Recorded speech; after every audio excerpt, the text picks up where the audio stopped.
Define my travels as you can, as they say. What's going on, everybody? Hello to the GOG community. Welcome in, everybody. Welcome to a Tuesday stream. It is November 22nd, 2016. It is 4:05 p.m. Eastern. I think that's 8:05 p.m. GMT, if I'm not mistaken. And it's November 22nd. We're closing in on American Thanksgiving here in the States. And this is episode 57 of Pen and Pixels. I am your host, Arvin Eleron. This is a show that is all about story and narrative in games and game development and stuff like that. And so we've got a good series that we've got going on. And that is, of course, the game of Tyranny, which is not intended to be real, despite the American election results.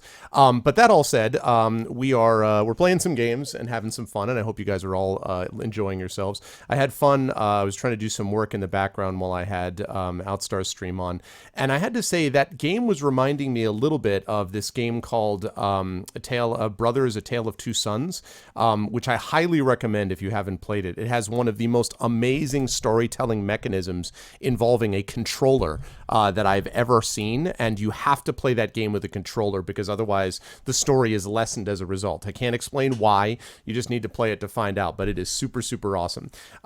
So I highly recommend it. But anyway, that game was reminding me of that, and I was really impressed with the whole motion capture and all that kind of good stuff. So it was cool. I was enjoying it, and I appreciated Outstar's kind words about me. You guys know the way to support the stream here. You should be following, if you're not already, follow GOG.com. You should also be, if you can, subbing to GOG.com because you can get those awesome emotes. This is where all the subs throw all the amazing emotes that you can get. Some GOG spoopy, some suddenlies, some left and right arms, some chairs, some saves, just a whole bunch of stuff that you can get from GOG.com. It supports the channel, and it also supports the Able Gamers charity that GOG.com contributes to. The sub money goes to them directly, which is really awesome. Half of it goes to them directly. The other half, of course, goes to Twitch, but it's really awesome to support them. Also, please check us out individually as well. We are all individual broadcasters with individual channels and all that kind of good stuff. And there's Tame Abel with the Twitch Prime sub. See, is what I'm talking about. Immediately, I no sooner mention it than all of a sudden, lapow, there comes the sub. So thank you very much, Tame Abel Nebula. I appreciate that. And yes, please join. 'Tis the week of Thanksgiving, so give thanks to your GOG community. And it's good to see everybody, and I hope everyone is having a good time. Let me get rid of this, and let me turn on that. There we go. Hi, everyone. Hope everyone is doing well. Today I am wearing proudly, let me just say, I am wearing my Galaga shirt. Galaga hype. I'm wearing my Galaga shirt, and I'm very pleased to be doing so. And yeah, we're going to be continuing with Tyranny. This is a series I started a few weeks ago. I guess this is maybe the third night, I want to say, the third day that I've played it, because 3 weeks ago, I think, gosh, was it that far already?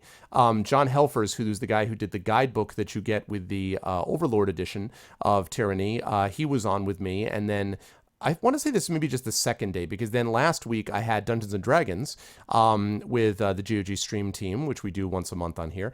And now we're back to this. So I'm doing Tyranny for the most part. Hello, Pyron. What's up? And also, what's up, Ten of Clubs? I saw you said hi before as well. So yeah, the week of retail hell. That's true. I have to say, I used to work in retail, and for a while I worked at Electronics Boutique, which later on became GameStop, or was bought out by GameStop, basically.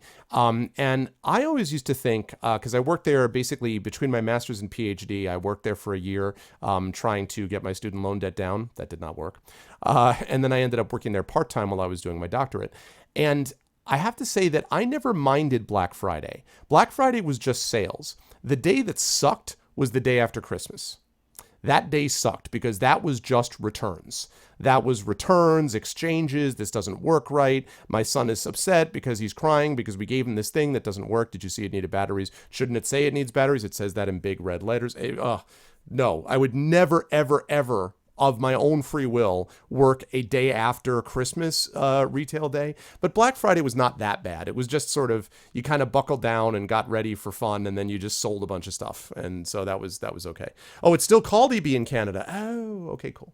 Okay, well, I'm glad that EB still survives in some context. The nostalgia is real. So, but anyway, so yes. Now, the other thing I want to mention, which I forgot to mention last week, is that I do now have a GOG affiliate link, thanks to our wonderful leader, who I should wish a happy 2-year anniversary to, by the way, because that's coming up, I guess, for her on Saturday on GOG. But she has gotten us these affiliate systems in place.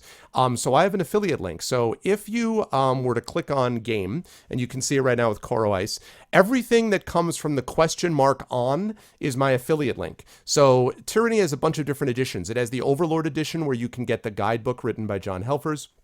It has the lowest edition. I don't remember what the lowest edition is. And then it's got this Commander edition, which I think is the one in the middle.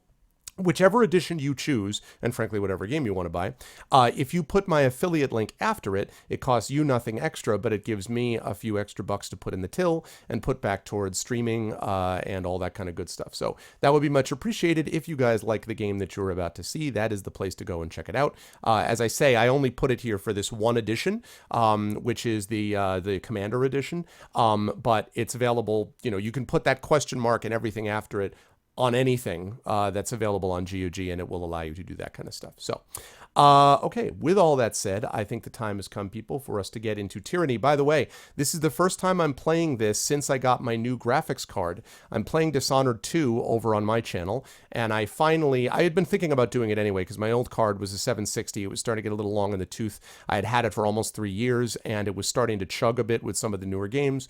So I ended up getting a GTX 1060. So I now have an EVGA brand NVIDIA GTX 1060. Not that it matters, because Tyranny was running beautifully anyway, but now we can turn it up to ultra. So we'll see what ultra is like from this point happening, but we will see what happens as we get there. So with that said, the time has come, people, for us to return to the land of Tyranny. Let's do it.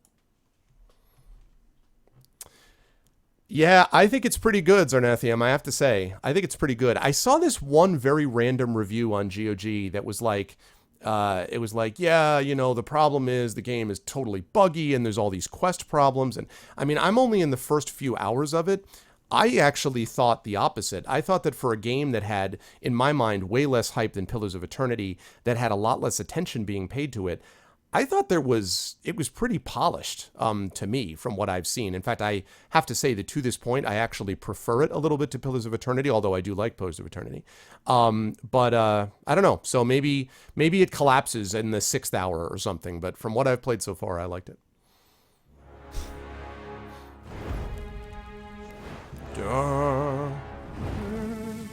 Obsidian Entertainment. Look at the dramatic banner. Paradox Interactive. Powered by Unity. Time to turn up the video. Graphics. Ultra combo. Is this all I got? Let's go with VSync. I don't need colorblind mode. No limit. Anti-aliasing. Hell no. 8x anti-aliasing. Apply settings. Make it so. All right. Yeah, exactly, Softlight.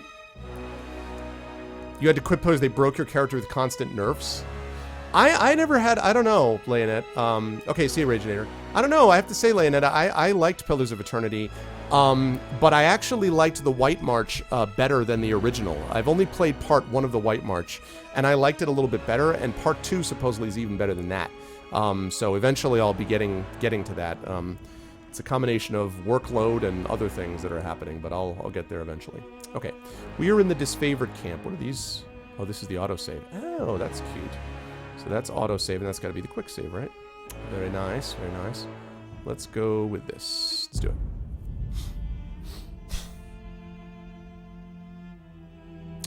I can't say that it's better. White March is not standalone. It is a DLC for Pillars of Eternity. I would not say that it is... I can't say Tyranny is better than Pillars of Eternity because I haven't finished Tyranny yet. But I am enjoying Tyranny more than I did Pillars so far. Which is not a knock on Pillars. It's just that I'm really liking Tyranny so far. So Oh, you were playing, yeah, you were playing the Cypher? You're playing the Cypher, Leonetta? Yeah.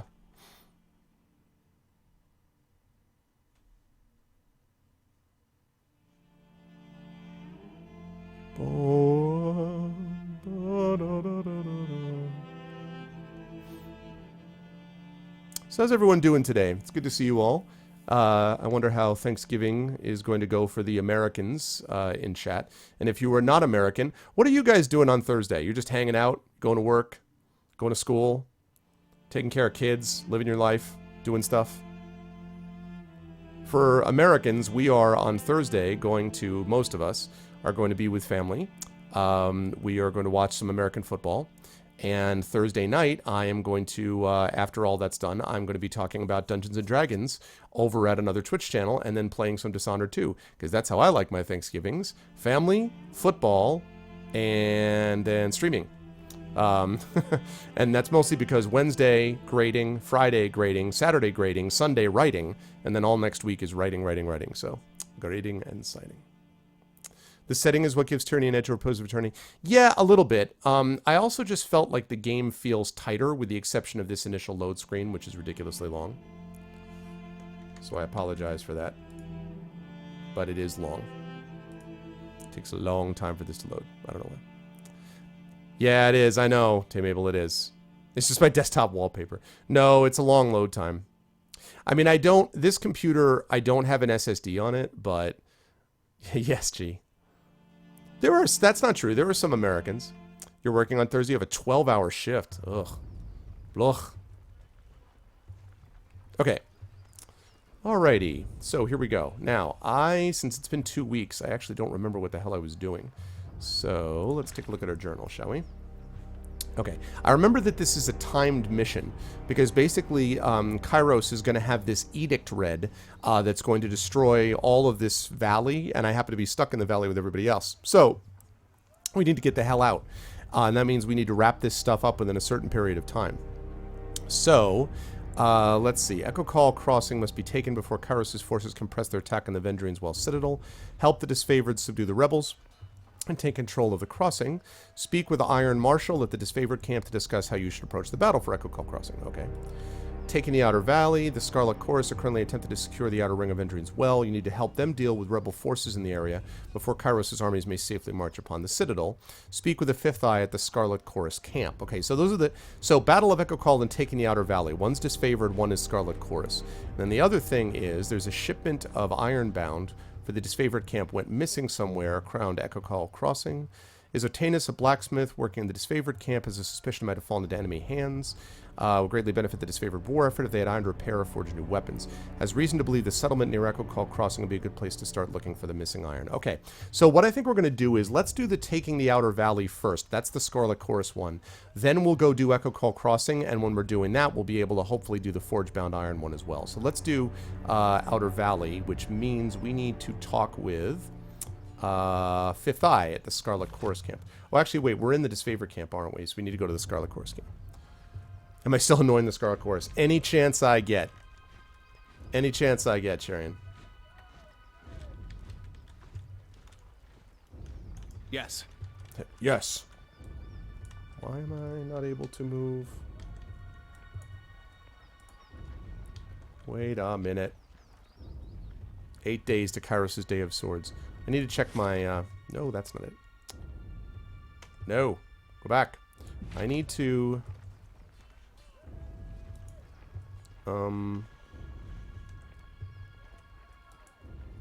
Why is my keyboard not working all of a sudden? Oh,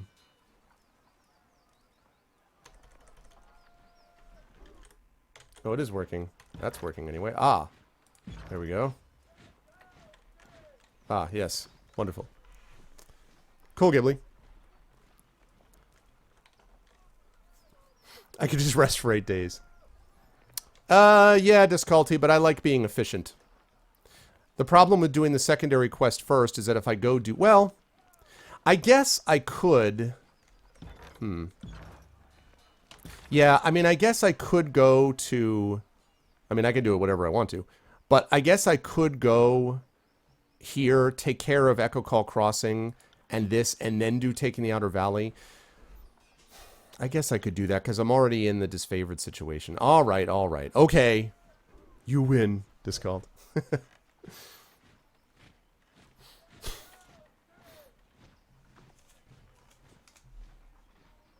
No, I haven't heard of Dungeon Rats. Oh, it's by Age of Decadence people. Heard good things about Age of Decadence, although it may be a little bit too hardcore for me. I'm not wild about massively difficult games. You can talk to Memories and 8-Bit about that.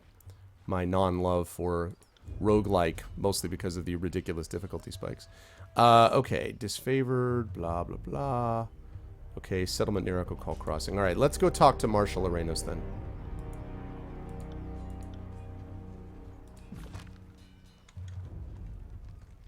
And that person is right here. Don't just coddle the impact. Push back with your shield. Take the momentum. Iron Marshal Arenos, field commander of the disfavored, pounds her fist in the air as she calls out to the warriors on the training field. I set eyes on your opponent's waistline. If you spend more than a glance checking his footwork, you've lost. The disfavored officer turns to you, adjusting her pale golden surcoat. I love these little these things here. You can hover over them or click on them and you get this extra bit of lore. Judging from her uniform, this is the Iron Marshal Arenos, first among equals in the Iron Guard, Graven Ash's inner circle of trusted followers. Charged with being the duties of leadership, charged with having, or fulfilling, the duties of leadership, logistics, and training, there's rarely a quiet day for the second in command of the disfavored legion. Okay. Need to stay on top of the troops or their skills will rust. It's for their own good, even if they don't believe it. How are your warriors reacting to the edict? Kairos' ultimatum is the camp on edge. Some with dread, but most are rife with anticipation. We have a lot of brothers and sisters to avenge, and the warriors are eager to take out some aggression.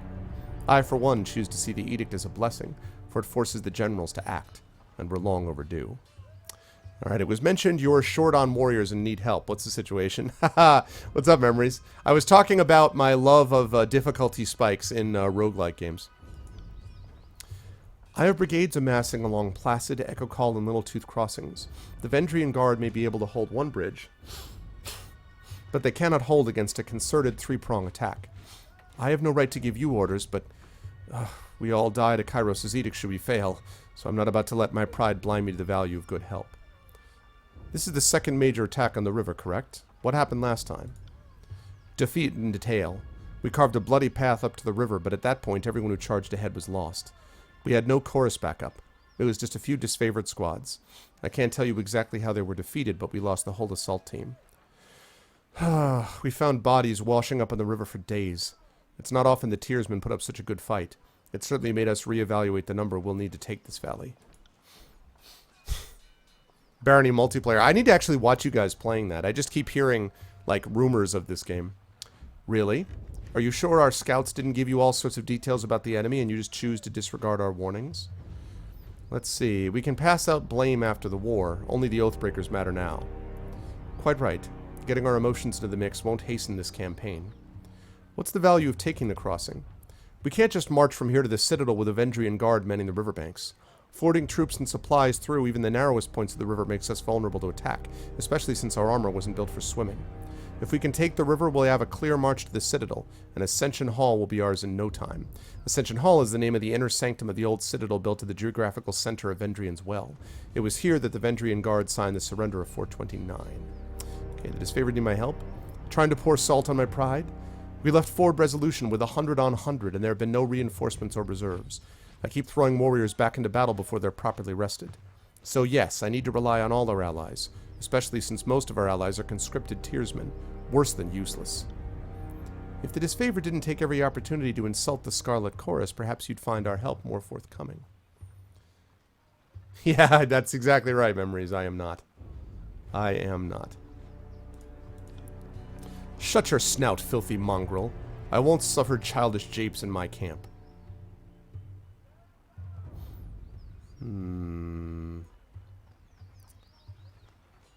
She has a point. The disfavored constantly mark the Scarlet Chorus.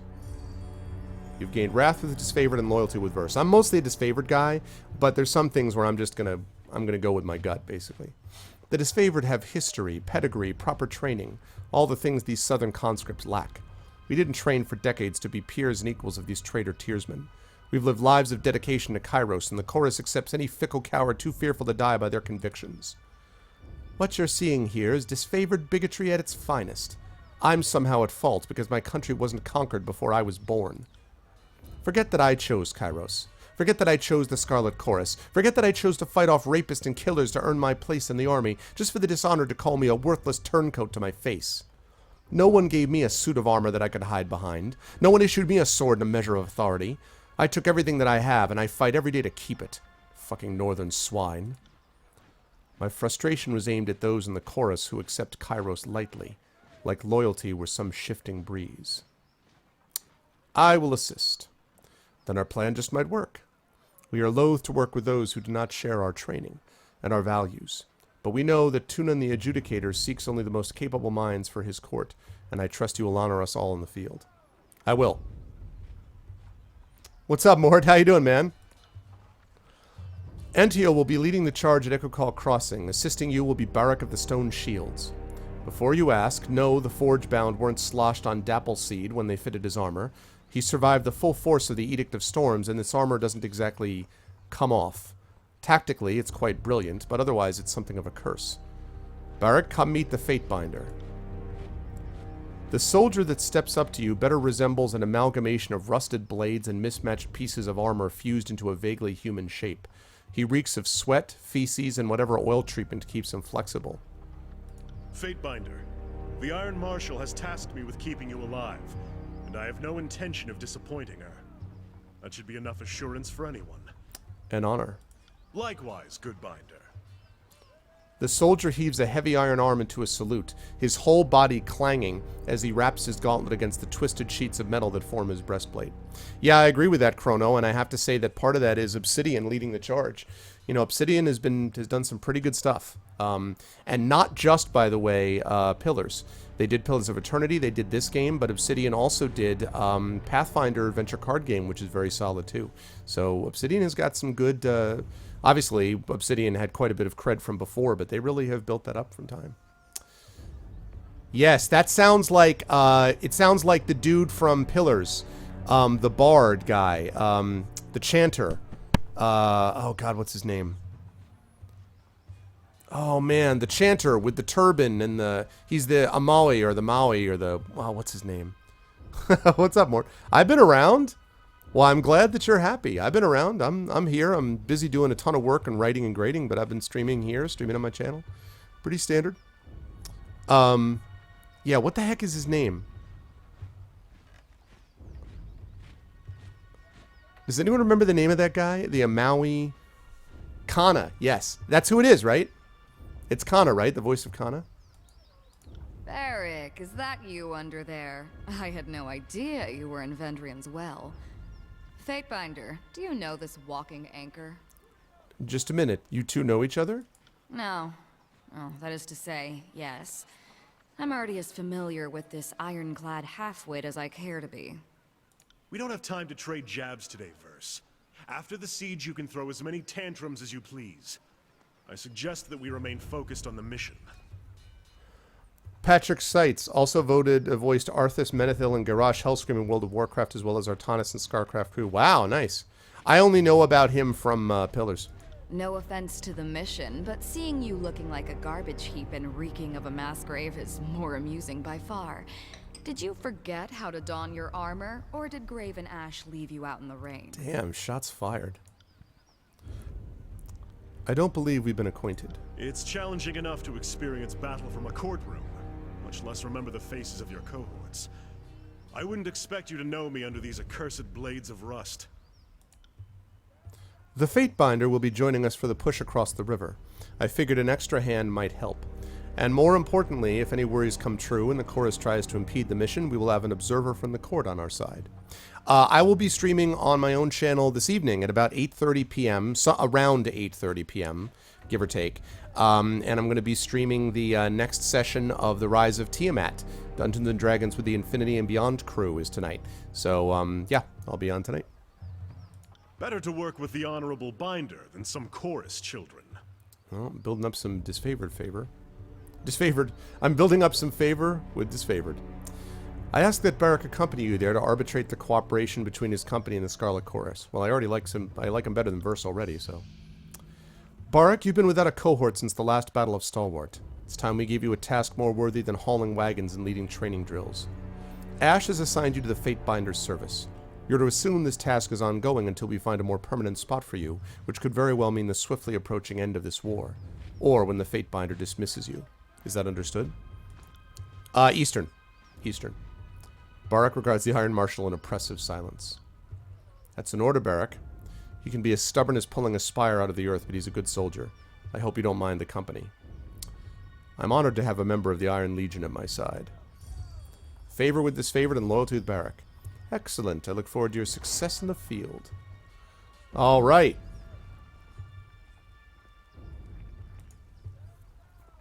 All right, let's level this big guy up, shall we?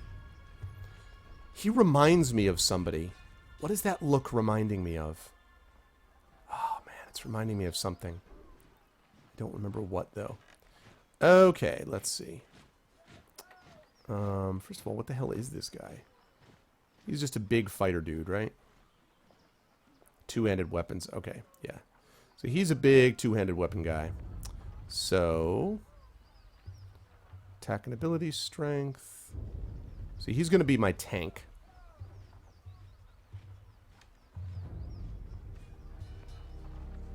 Let's get some more strength here.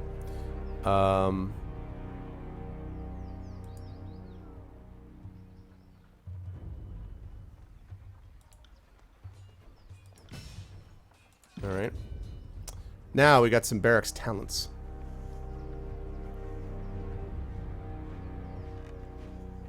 Ghibli, passive perception is not the same thing. Yeah, that's a good point. They could a little bit. I mean, if you look at the portrait, though, it looks like his mouth is kind of like there is like a gap for his mouth. So it looks a little bit like he would have more room to do it. Ghibli, passive perception checks are not the same thing as active, though. Passive perception is for sort of generalized stuff, but passive perception was never meant to replace someone actively looking for someone. If you say, I want to, I really want to look and see if I can find the gem that is currently sitting below the surface somewhere, or I want to see if I can find any cracks in the wall. That's not something that you would passively perceive no matter how high it is, unless you're specifically looking for it.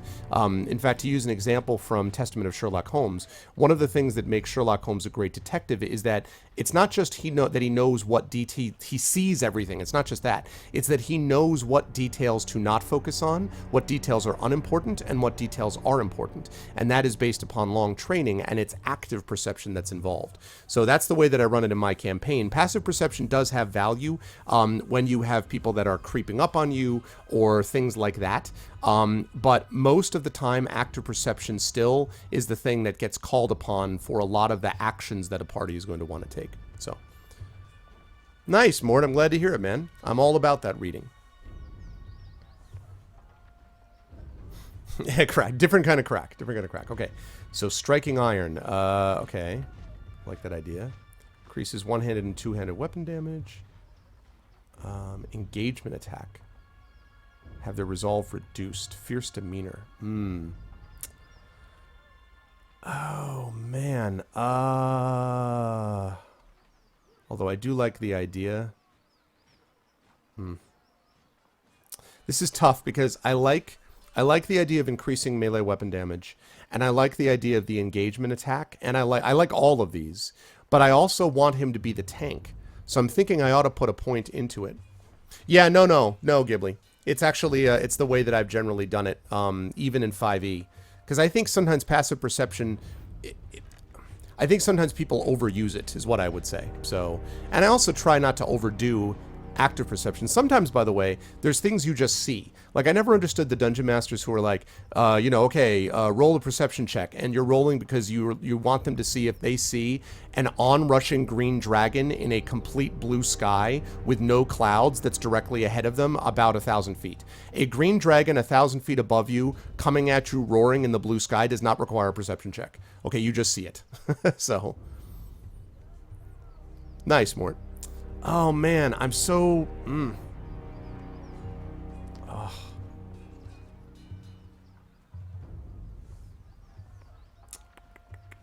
I don't want to do... You know... I'm going to do it. I'm going to give him a point in Sentinel. And then I'll continue to do this stuff with Punisher. But I want him to be able to take some damage on himself. I need a tank. Okay. Here we have this. So, you have been dispatched to find Antio and assist as necessary. Alright.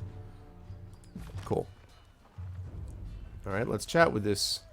Let's be off. Let's chat with this Broseph. Fatebinder, you look like you need to talk. I do. How has life been for you, Kana? I mean... What can I do for you? Let's see. I'd like to know more about you. I am the line your enemies cannot cross. All other details are meaningless. But I suspect you have some thirst for details, so ask away. Alright, well, let's go down the line. Did you seek the trade of war, or did it find you? Both, I suppose. I knew fighting was in my blood, and the disfavored offered me a chance to use my skills to bring peace. Otherwise, I've wound up some brigand or an enforcer to a crooked merchant. You think Ash and his legion bring peace? That's cute. It doesn't hold water from where I'm standing, big guy. I've seen them spill as much blood as any chorus gang. You've clearly been too busy sacking villages and stealing crops to notice how a proper army conducts a war. We sow order, not discord. You two are worse than Ash in the voice. Stop this at one. Actually, say nothing.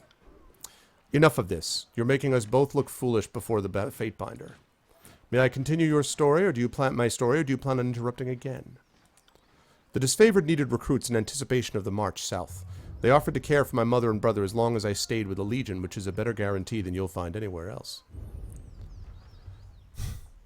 Yeah, no, it's a good question, Ghibli. I was an elite fighter as far as most were concerned, though still green by disfavored standards. Luckily for everyone, my skills improved under the Iron Marshal's rigorous training. Alright, tell me about your name. Barrack is a shortening of my northern surname, which has been passed down through the generations since Grave and Ash assembled his army. I go by it because I wear it with pride. The proper form is Barraconin. Beyond its age and association with the General's Legion, the name of Barraconin has no great titles or associations. I held no claim to a great house or legacy save for the disfavored. They are all the kin I need. What's the story with your armor? It is a symbol of Kairos' will, one that I am not likely to forget. I found this armor. Perhaps it would be better to say that it found me during the Edict of Storms. What happened during the Edict of Storms? When we heard that Kairos would proclaim the edict, we rushed into the field to battle the forces of Stalwart. I was shoulder to shoulder with some of the Legion's most decorated veterans, and my pride blinded me to the danger. Our march was a hasty one. A cohort of disfavored soldiers vanished in the second year of the war. Among them, the daughter of Grave and Ash. After a long silence, we learned that she was held in the fortress of Sentinel's Stand. Go on. As we surrounded the citadel, I heard the opening peals of thunder, as did the scound I was busy trying to kill. Then the winds hit like an avalanche. Many of us begged Kairos for deliverance. What else were we to do? The winds knocked the legs of our offensive out from under us. All the decorated soldiers I brought to the battle were swept up and dashed to pieces, their armor and bodies mixing with the dirt of a tornado that spun in maddening revolutions. A piece of the citadel wall broke off and nearly crushed my skull. I only remember a few scattered moments from the storm, like the flying bits of bronze and iron cutting my flesh, the severed limbs of fallen soldiers tumbling through the air. When I woke, I had become a large, massive green creature known as the Incredible Hulk.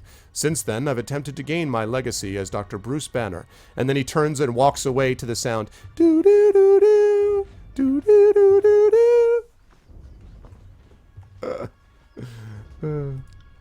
Eventually, I woke up, thinking myself trapped under rubble.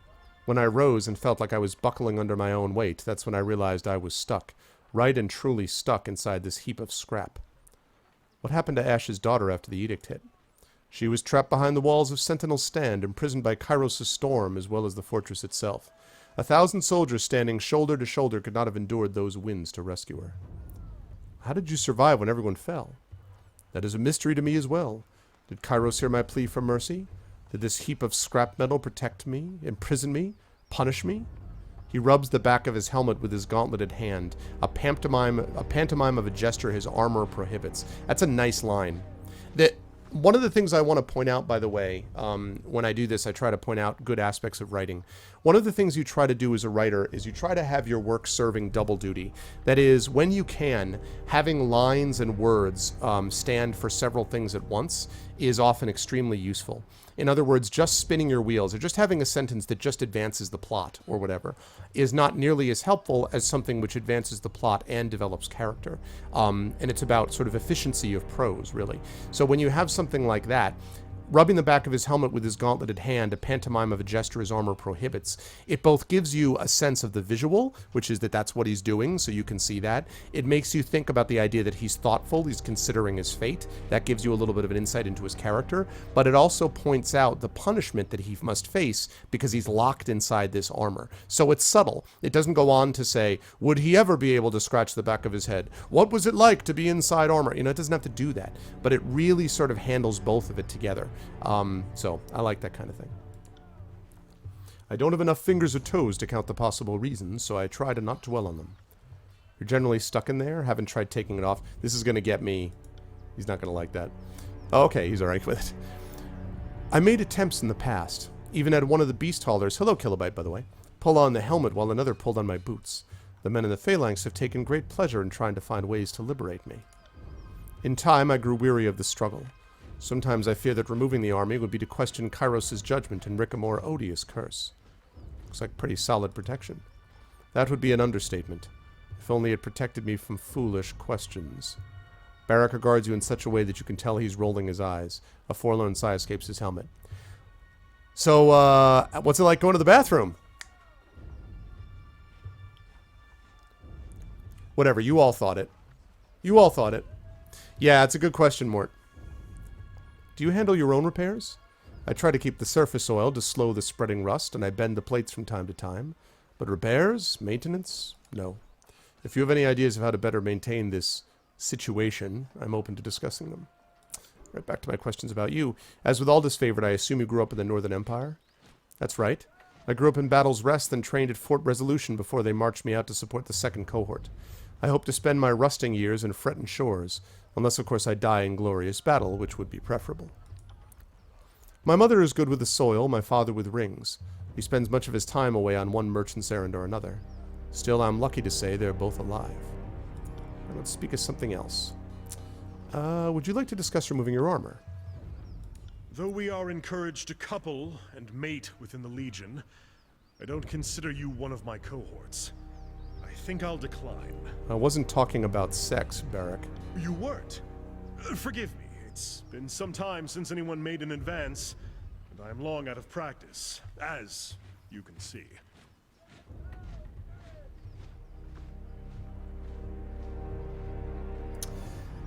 I mean, I didn't even know I was going to be in a position to be friend-zoning this dude, quite honestly. I was just trying to help him get out of his damn armor. Suffice it to say, my armor and I will not be separated for the time being. When the war is over, perhaps Tunon will lend me one of his forge-bound. Until then, here I remain. I love this conceptually, though. There's other examples, like Red Skull, right? Weren't there other examples of villains where the mask was fused to the face, essentially? Well, Doc Doom. Dr. Doom can't get out of his armor, right? Isn't Dr. Doom permanently sealed inside his armor as well? My armor saved me from the destruction of Stalwart, Battle. where thousands of others lost their lives. So you can see why I continue to wear it. For the time being, we will not be separated. Battlemaster, you don't think we should test his metal? But the truth is, he's never going to get any amour unless he removes his armor. Oh, yeah. Are you comfortable in there? I have somehow developed enough calluses that I can sleep at night, but I wouldn't call that comfort, would you? This is my armor. It has everything it needs and more. Purpose, meaning, strength. If it were comfortable, that would only take away from its other qualities. Do you even want it removed? I would not speak of this now, Fatebinder.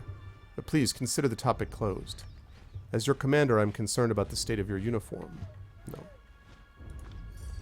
Damn it. You are right to be concerned. My apologies that you needed to pull rank. It was wrong of me to withhold information. I don't need to tell you that this suit of junk is a literal pain in my ass. Half broken, smelling of a midden, and perpetually jabbing my side with some Kairos-be-damned caltrop. Black mask, yeah. These dusty plates may not be up to standard, but they serve the disfavored well enough on the battlefield, if only to intimidate the enemy. Better for me to endure this condition than to shirk an advantage. Considering that I wore this as I marched across the bones of stalwart that was, my burden growing heavier with each step, I have no desire to leave it behind. It's a lesson, a reminder, and, yes, a prison. But all of those things make it something more. These plates have something of me in them. They are as wicked as a bramble patch, as stubborn as a fortress, and hopelessly flawed. At present, removing my armor is not an option.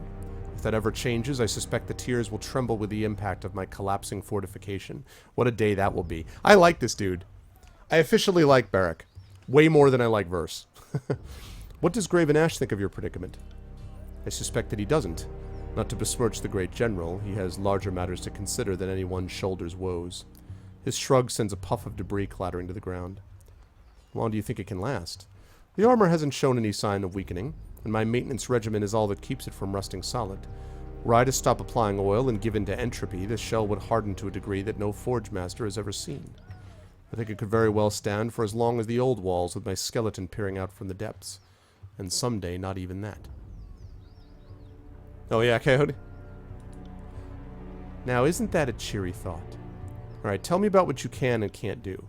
I can strike fear into the hearts of our enemies and protect a shield wall with my very body. What more do I need? How do you vacate your bowels? This is a question that I don't want to ask, but I'm going to. For some reason, I am compelled. Let us say I manage, and manage poorly.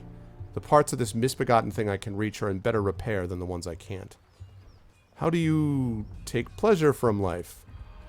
Are we actually talking about this Fatebinder? Do you have nothing better to do than wonder how I access my nether regions for a frenzied bout of self-interest? I meant pleasure in life. Like you go, you know, you go play a video game. Do you stream on Twitch? You know, do you go take in a movie? Go hang out at a magnet factory? I mean, I don't know. Like, how do I know what you do? I'm just asking. This guy is so obsessed with sex, man. I don't want to hear this. How do I even run far enough to avoid it? Well, I can't, and not from lack of trying. My works are inaccessible from the outside, and much as I've tried to worm my arm out of the sleeve of iron, I would only succeed in dislocating my shoulder. If you ever think me frustrated or disagreeable, just imagine what I've dealt with since the 3rd year of the conquest. Or more accurately, what I haven't dealt with. How do you fare in water? Better to ask, how do I sink? The answer is, quickly. Water passes my lips easily enough, though I take great care to keep it from anywhere else. Back to my other questions about your armor. Go on, then. I'm only getting rustier standing here entertaining your curiosity. Let's talk of something else. Tell me about the disfavored. We are the... Oh my god, does this guy have a lot to say. We are the Iron Legion, the warrior elite of Kairos' fighting force. I could easily lose count of the hours extolling our glories. What is it you'd like to know? Have you fought in any notable battles? I served in Stalwart for the better part of a year. Faced the enemy everywhere from Coral Run to Sentinel Stand. I lost count of the battles. Seems like we fought every other day. Some of our best victories took place there, fighting an enemy worthy of our iron. But we were not successful enough to please the Overlord, and the final intervention was harsh on us all. I had a unusual view of the Edict of Storms. True, Coyote. Kairos' judgment left its mark on me. Yet considering how we fought at Stalwart with the skill and honor of legend, only the Edict is remembered. A shame. Tell me about Graven Ash. Graven Ash is the general of the disfavored, veteran of centuries of battle and an archon without peer. I would follow into the void and back without question. How did he come to serve Kairos? Before the uniting of the Northern Empire, Graven Ash served as a warlord in the service of one of the local kings that defied Kairos' rule. Incredible as it may seem, Ash stood against Kairos' rule. Though his army was dismantled by Kairos' overwhelming numbers, Ash's forces performed admirably. It was said that he and his troops claimed 77 lives for each of their own.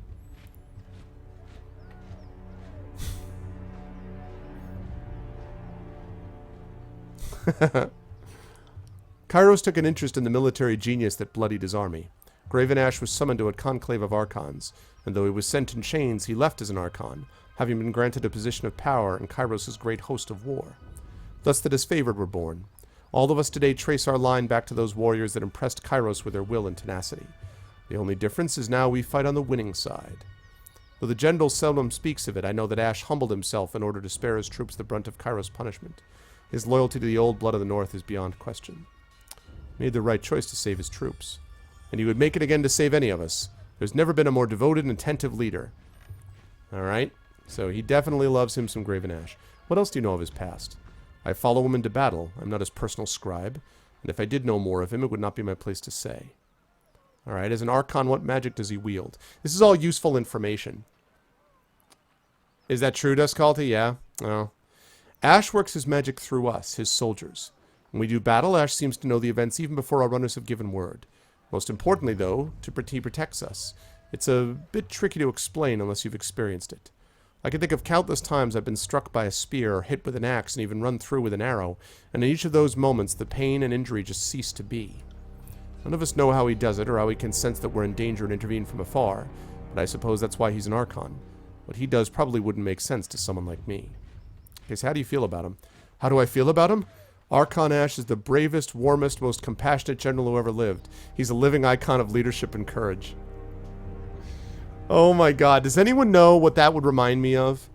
He's the bravest, warmest, gentlest person who ever lived. Does anyone know what that's from? That's really reminding me of a movie. I wonder if you guys know which one. Ash is a soldier, but he doesn't kill for sport. A leader, but he doesn't issue commands to hear himself talk.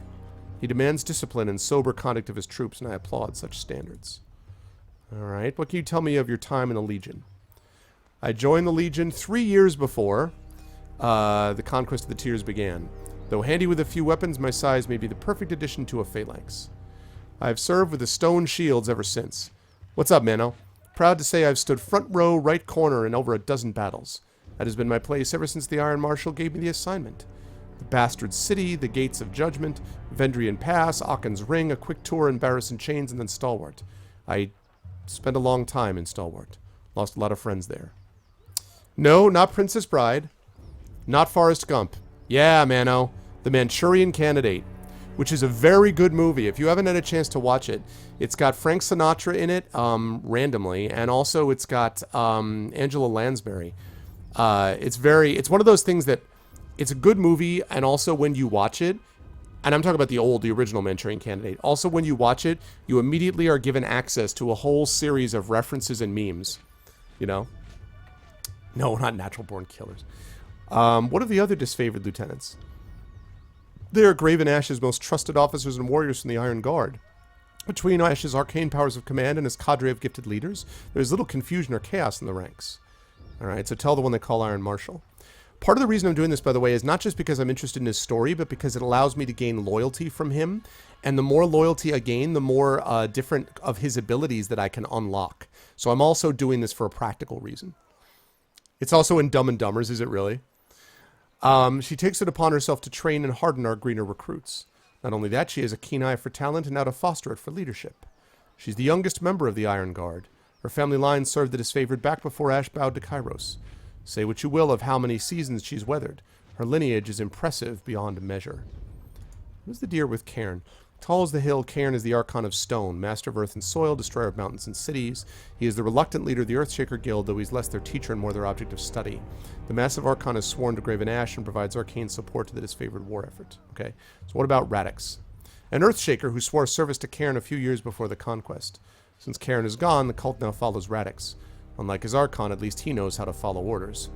To his credit, Radix seems to appreciate the honor of fighting alongside the disfavored. Cairn was always peeved to be invited in the glory. The mages seem a necessary complication. They are insubordinate and can't lug their own supplies, but I would not want to go to war without their spells of tremor and leaping stones. Alright, what about the Scoutmaster, Merrick? Merrick is a devoted leader, and Ash seems to hold his counsel in high regard. Both set their troops ahead of themselves, which I'm sure is why they work so well together. He's no magician, but he does share a special connection to his warband, and they're entrusted with the most important scouting assignments. They say he can see what his scouts see, hear what they hear. What's up, Grows? What of the veteran warrior, Varamus? He is the finest of us, second only to Ash. Varamus is an Avacatus, a soldier who lived to see the end of his term of service. It's rare for anyone to survive that long, much less willingly return. These days he lends his tactical expertise to Graven Ash, though by all rights he should be enjoying his twilight years in a seat of honor and dignity. Right, back to the disfavored. Why didn't the Legion prevent the uprising of Vendrian's Well? I think that's a question you ought to ask of the Scarlet Chorus. They too were charged with ensuring the locals remained vanquished and unarmed. Let's see. I would say the Vendrian Guard are really the only guilty party. It was their rebellion, after all. That's a supposition unworthy of you, Fatebinder.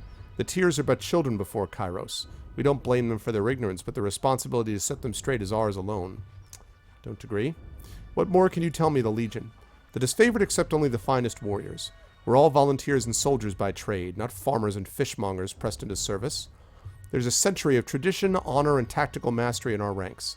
We don't let just anyone into the Legion. Only Northmen of character and prowess are welcome. What about me? What if I wish to join? A charming sentiment, good Fatebinder, but no. You were sworn to another Archon. Your loyalty would be suspect. So why is the Legion called the disfavored? It is a name born in shame, now worn in honor. After Graven Ash stood against Kairos, he was forced to give up much. His allegiance, his pride, and the name of his vaunted army. What was the Legion originally called? The name has been forgotten by all save Ash and Kairos, and it's considered bad form to bring up the topic. Since you didn't know any better, I'll say this much. Disfavored is the only name by which one needs to know us. I'll speak of something else. Back to my previous questions. What about the Scarlet Chorus? This should be fun. Our allies do not share the disfavored sense of humor, honor, and discipline. The Chorus will trust any criminal, rapist, or halfwit with a truncheon or blade. What would you like to know about the Scarlet Chorus? What do you know of the Voices of Nerat? The Archon of Secrets? All I know are rumors, hearsay, speculation, but that's as much as anyone knows of the Voices. Some accounts tell that he's actually dead, and the Overlord has trapped the minds of his foes in the same body to torture them all. As likely an explanation as any I've heard. In truth, I know little of the Voices, and have reason to suspect almost anything about him could be true. You could tell me his tears turned cheese back into milk, and it would seem more sensible to believe you than not. Do you know anything of his powers? I'm no scholar of sorcery, but as I understand it, the Voices of Nerat is a thief of minds. They say he can swipe your thoughts and make them his own. The other thing is I want to be able to know how each one of these characters thinks about these different people, so I can get a sense of how to operate in case tension comes up between the two of them, which it obviously will. I don't know how it works. When I recruited into the Disfavored, the Iron Marshal told me never to take an audience with the Voices if I didn't have a witness on hand. Do you think I'm disloyal? I really shouldn't comment on such matters. I hear his tears can turn cheese into milk. That's very amusing, Fatebinder. Yeah, Barrack likes the joke. Oh yeah, that joke though. What do you know of his associate, the Archon Siren? Siren is the Archon of Song and one of the youngest of her rank. She can influence human emotion with her voice alone. The Voices may be the conductor of the chorus, but I'd argue Siren is their best weapon. The Voices put her talent to good use. He had her singing a song up and down the coast, and the Tearsmen defected to the chorus in droves. But speaking of the chorus, what about their troops and tactics? This should be fun. Tactics? These are the first I've heard of them. The chorus is more of an irregular mob than a proper army. Still, it's a well-armed mob, and they even have a few proper warriors and magicians in their pitiful excuse for ranks. What do you know of their warriors? Most chorus rats are untrained peasants handed a knife or a pitchfork. Doesn't take much to qualify you for the front lines. One only needs a beating heart, and even then the chorus could make do. Of course, not everyone in the chorus is an infirm child or sickly old crone. Some ex-soldiers and madmen join, and the fighting elite of the chorus form a clique known as the Scarlet Furies. Barrack is too dismissive by far, but he's right that most recruits are novices pressed into service. Most will not survive the first few battles.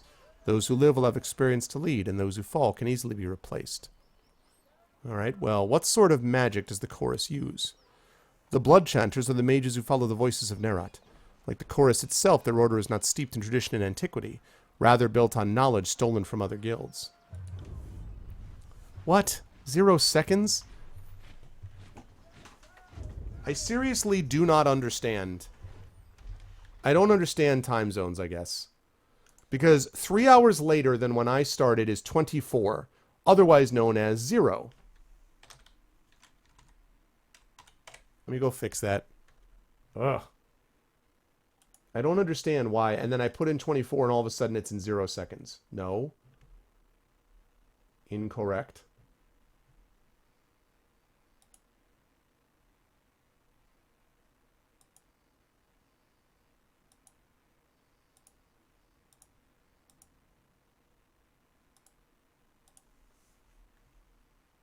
Okay. Let's see. Their fire magic earns them a place on the battlefield, but they also have chants that stir the mind and the heart. The motherless sods have spells that can bolster a man's courage or tap into his fears.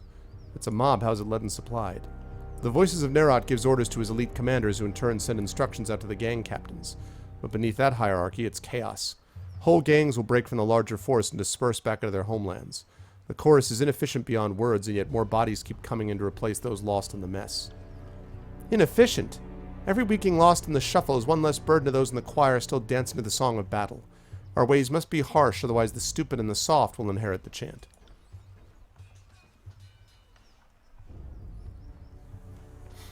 Yeah, it's 2 hours. I don't understand. Clearly, I don't understand time zones at all.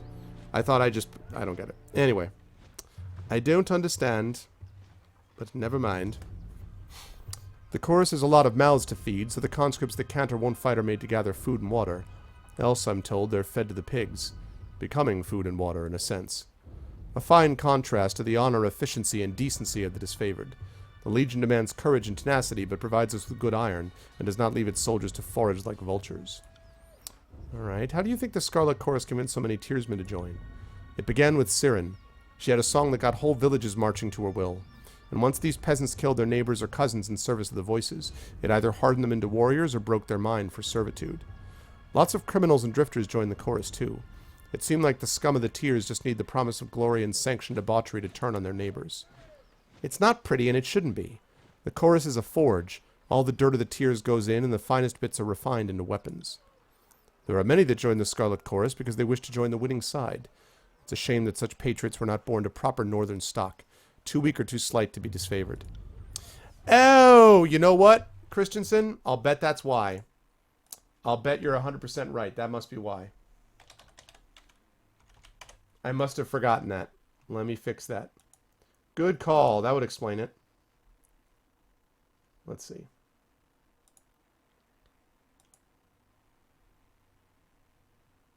Yep, 100% right. That's exactly what it is.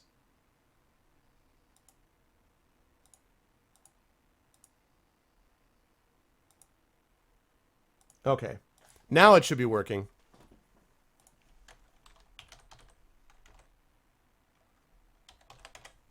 There it is. Lovely. Thanks, Christensen. That's exactly what it is. I was so confused. I'm like, what the... The Scarlet Chorus is their best freedom from fealty to the younger realms. Not everyone has the fortune of gaining Tunan's favor. Let's see. Better that the Tearsmen serve Kairos in some capacity than have them rot in mass graves. They'd be best served lugging grain for the disfavored, which is certainly correct. Even the lowliest Tearsman deserves the chance to serve, even as fodder for the front lines. Alright, enough about the Scarlet Chorus. Let's move on to another matter. What can you tell me of the Tears? Uphill both ways and full of dumb sods. I learned some mystery in training, and I've been here for a few years, but I'm no expert. Alright, what's your assessment of the local forces? Yeah, well, actually, I guess I did actually get time zones down. It was that I had the wrong day on there, so... What's up, Undying Spite? There was a time early in the war when I would have feared the younger realms working together. Imagine that? Once I saw the modest scope of their defensive, I knew they would be easily outclassed. They couldn't even rally their best to make a competent stand. Okay. What about the Vendrian Guard? They used to be the Queen's Royal Army of Vendrian. I guess defeat inclined them to a shorter name. We crushed them back in 429. I'm proud to say I took part in the decisive battle. You know the rest. A year after we thought them conquered, thousands of Vendrian Oathbreakers murdered the garrison and declared themselves free of the Overlord's rule. What is this? The Unbroken Legion was the proud and accomplished army of the realm of Stalwart. Citing their victories as evidence of skill, they prided themselves on never facing defeat while fighting on home soil. After the Edict of Storms tore apart Stalwart and twisted into the Blade Grave, barely a 20th of the Unbroken's former strength survived to continue the war against Kairos' forces. The Unbroken Union of Stalwart. May they rot in the decrepitude of their fallen realm. Much as it pains me to admit it, in all the realms of the Tears, the Unbroken have been the only foe worthy to meet the disfavored in battle. The Unbroken value tradition, just as we do. Stalwart has never lost a war on their own soil. A reputation they take quite seriously. It's fortunate that Stalwart has poor relations with all its neighbors. The rest of the Tears will not come to their aid. So as bravely as they fight, their end is inevitable. I think I know about this Bronze Brotherhood. Yeah, these are all the mercenaries. Yep. Mercenaries from the free cities. The chorus needed extra muscle, and you can always mint new rings. Hard to believe the Tearsmen turned on each other for mere loops of metal. So let's see. Right now he's got 2 loyalty to me and 1 fear. Okay. Yeah, Brahms. The Bronze Brotherhood worship the Scourges. Yes, those monsters from the old walls. The mercenaries are grown adults that willingly admire a magical abomination. Read into that what you will. That said, it should surprise no one that the Bronze Brotherhood eventually wanted more than just rings and turned on their contract. Kairos now considers them an enemy, which is for the best. The Overlord needs a better class of combatants. Back Go to our on, previous Fatebinder. questions. What do you know of the Younger Realms? Before we marched on the Bastard Tier, I recall Gravenash giving us a speech as we stood assembled at Fort Resolution. He told us that the Younger Realms lacked the sense to make a stand against us. In that respect, does Kalta, yeah. But it does have an effect in terms of actual abilities unlocked. And I know that because I've already done that with Verse. So whether they leave or stay, yeah, I mean, it doesn't do that.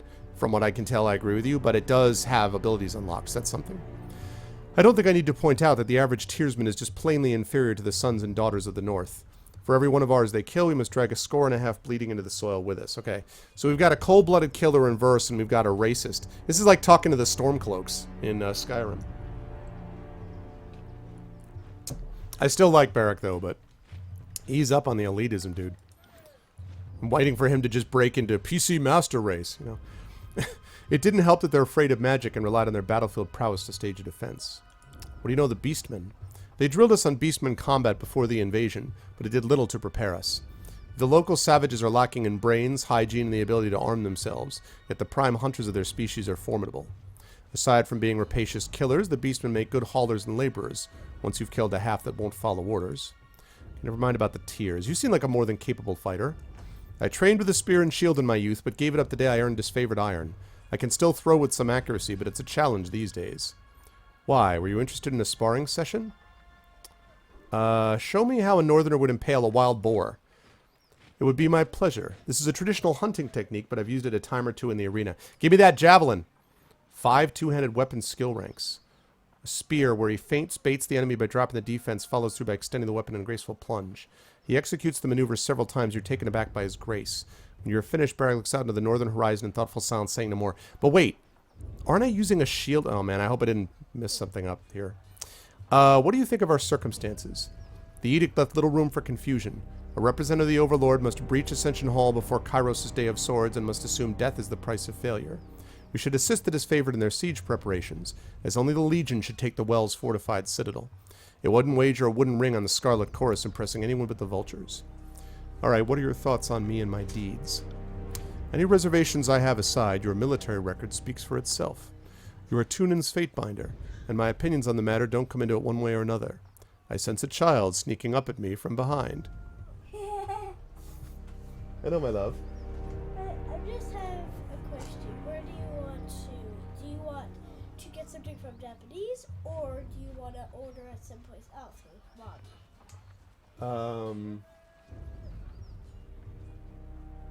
Well, I don't want chicken katsu this time. I guess tell Mommy that if they have, if Japanese has California rolls and chicken fried rice, I'll get that. But if they don't have that, then I'll order, like, I don't know, maybe like a chicken burrito from the Mexican place with her, or tandoori, chicken tandoori from Indian. Okay. Also, some people said hi.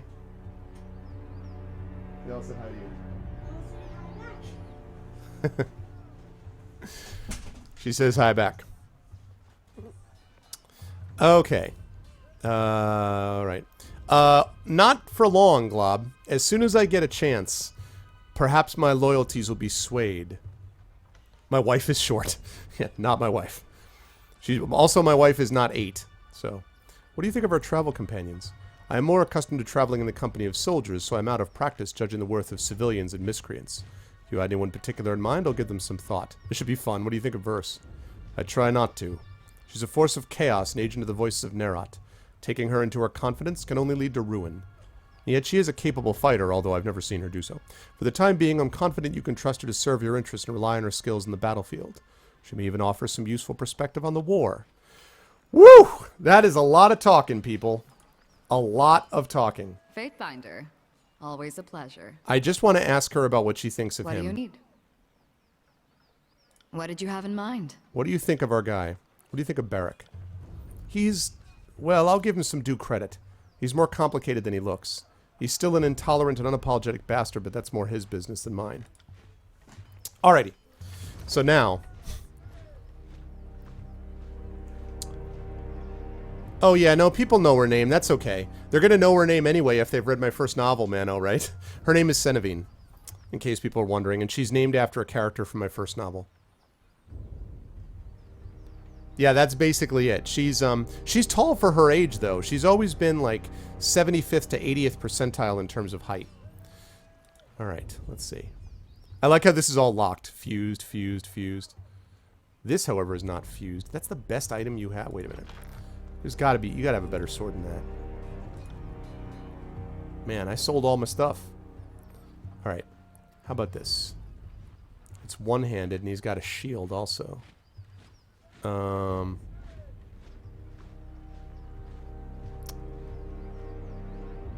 That is not as good, and it gets rid of the shit. Yeah, I need him...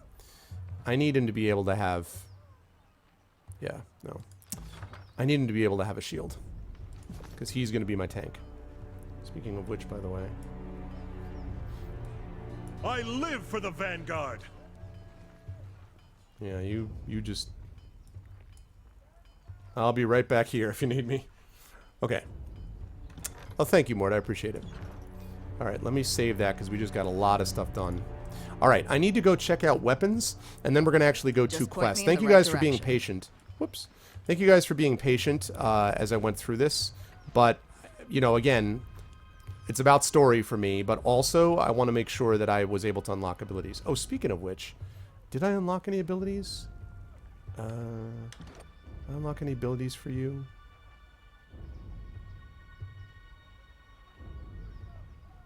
I like that the edict gives him +1 resolve.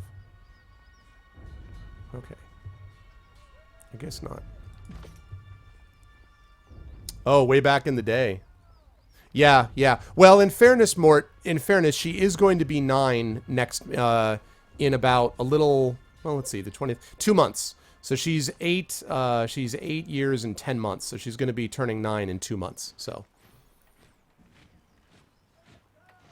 Other than in the U.S., you'd name him Malikus III or Malchus III.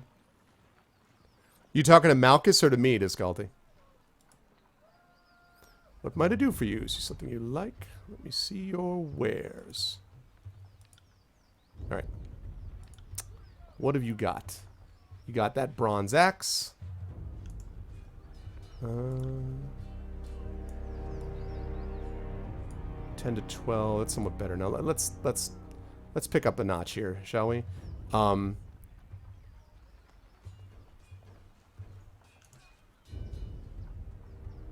That's not any good. One-handed weapon. Okay, this is not worth it, so that's fine. I just wanted to make sure. Alrighty, I think we're good to go. So the time has come. Let us make it happen.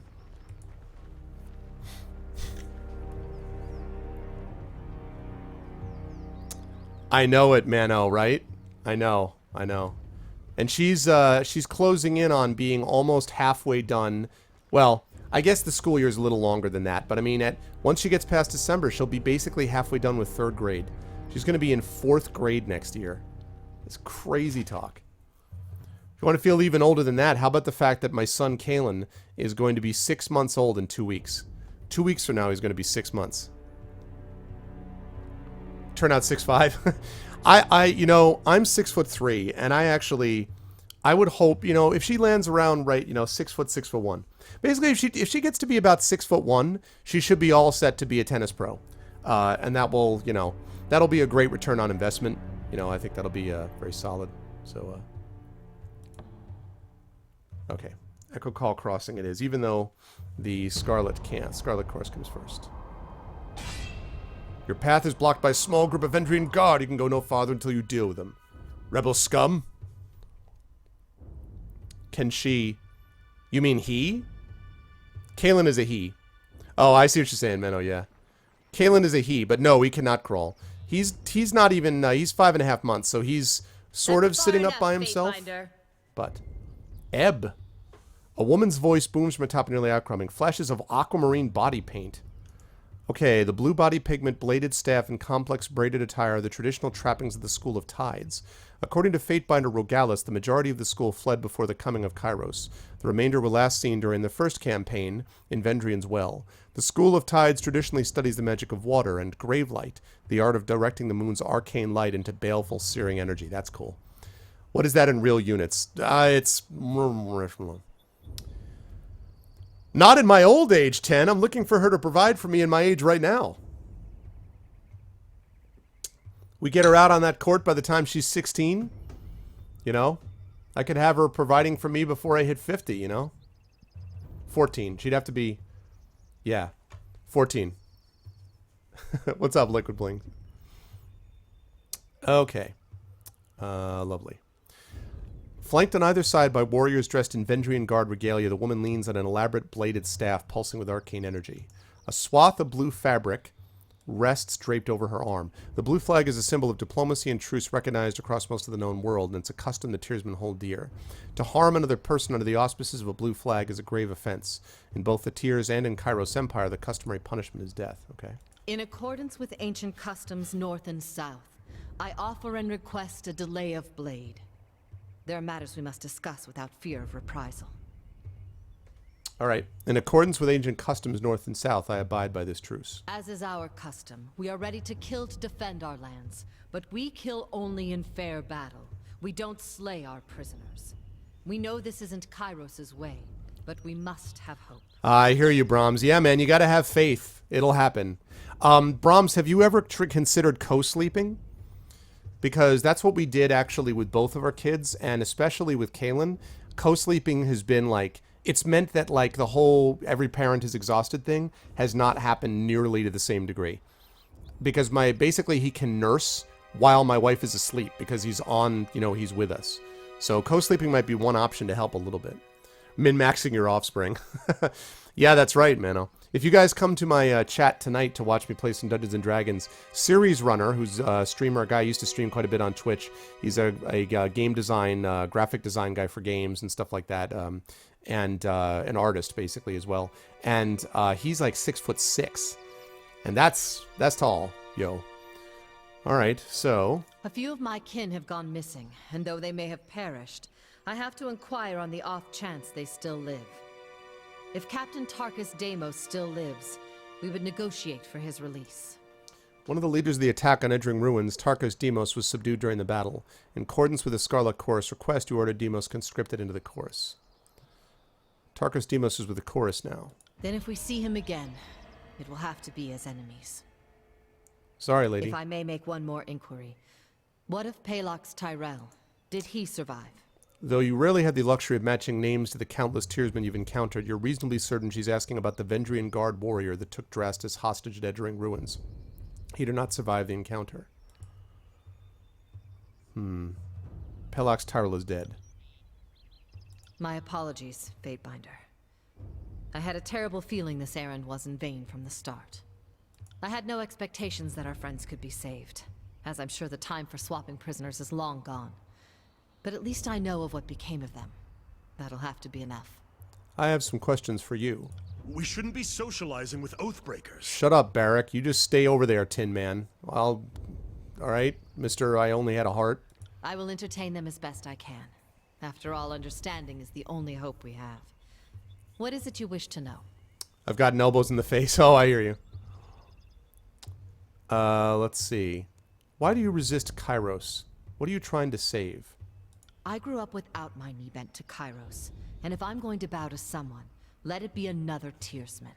We've ruled ourselves just fine for centuries, so we'll give our lives so that our sons and daughters might rule themselves. Interesting. Only your daughters are really free in the Tears. Why fight against Kairos equality? There's freedom, then there's trusting idiots with power. Give a man 1,000,000 marauders, he'll lose sleep worrying over his neighbor's 1,000. I prefer my realms ruled by the braver sex. For centuries we've left the lands to the women and the seas to the men. And we did plenty fine until Kairos came around. I don't know. What about male suffrage, The younger men were beset with constant battle. You'd prefer that to Kairos' order? You make conflict sound like a bad thing. Yes, the younger realms saw frequent battles, but it was never this wholesale slaughter like we've seen of late. No Tearsman ever cast an edict on the soil, or forced prisoners to kill each other, or butchered beastmen tribes. But a mage like you would not be the subject of such superstition and fear under Kairos' reign. I doubt life is any better sworn to some mad Archon. I'd rather stand with my fellow Tearsmen. Or, I suppose, stand immediately behind them in the event of an attack. Yeah, you heard me. Way things were years back, you'd all be calling me a water witch and conspiring to sell me out to the nearest sage. Just because I'm helping you stop Kairos doesn't mean I've forgotten the hospitality of ages past. Oh man, they had their own problems back in the day. And people wonder why the Tearsmen could never unite in time to fight back. It's refreshing to see that some things never change. What makes you think you have a chance? Oh, we don't. Those who believed Kairos could be stopped all died years ago, in the first wave of fighting. It's not about the hope of victory. It's about the hope of inspiring others. What's up, Dragon? It is very likely we will fall here in Vendrian's Well. But perhaps others will arise elsewhere. All right, let me ask something else. How did you and your friends overthrow the garrison? I would joke that the voices of Nerat left the gate unlatched. But dozens of warriors lost their lives taking the citadel. This voice is familiar to me. There was no secret to it. We simply attacked with speed and certainty at a time when the Archons were elsewhere in the tiers. The Scarlet Chorus had a rout, and what few disfavored soldiers were present made an impressive showing. But they were surrounded and overwhelmed once the chorus fled. Yeah, I agree with you on that, Glob.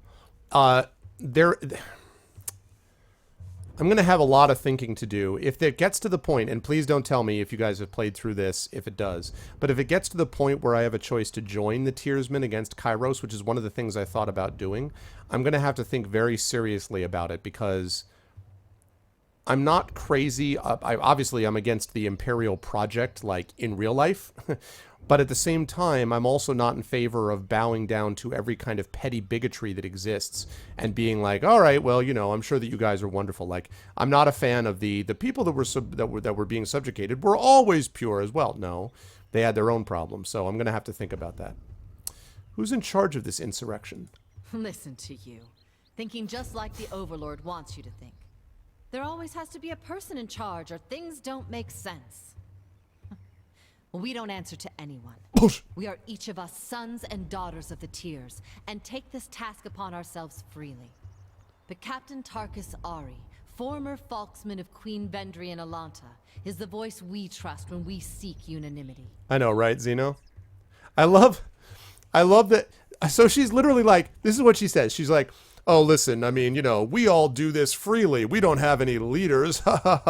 But, you know, whenever we need to have someone who actually tells us what to do, we go talk to Captain Tarkus. That's a freaking leader.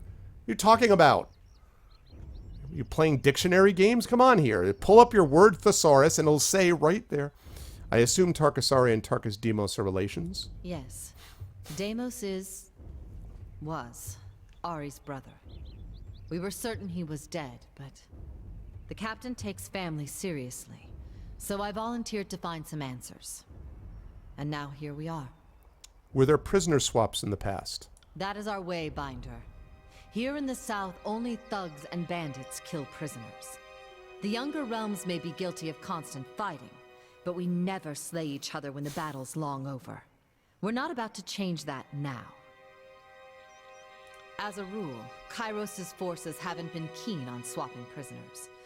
But I know our disfavored prisoners aren't prisoners anymore. I just assumed they were swapped for some of our own. That's all. Fair enough. But now a question for you. The Edict. I can feel its magic coursing through the air. Everyone can. But those of us enlightened to the currents of magic feel it most. The wording of the Edict. What was it? Yeah, right, exactly, Mort. Right, exactly, EA. What's up, EA? This is a tough one, and I'll tell you guys why.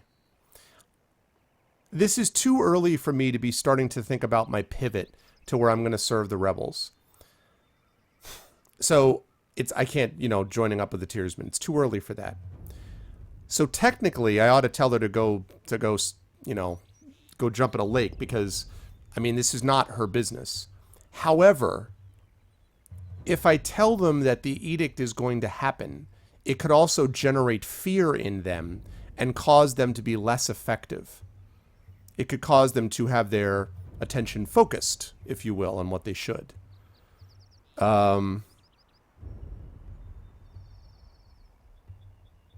So it's either 2 or 3.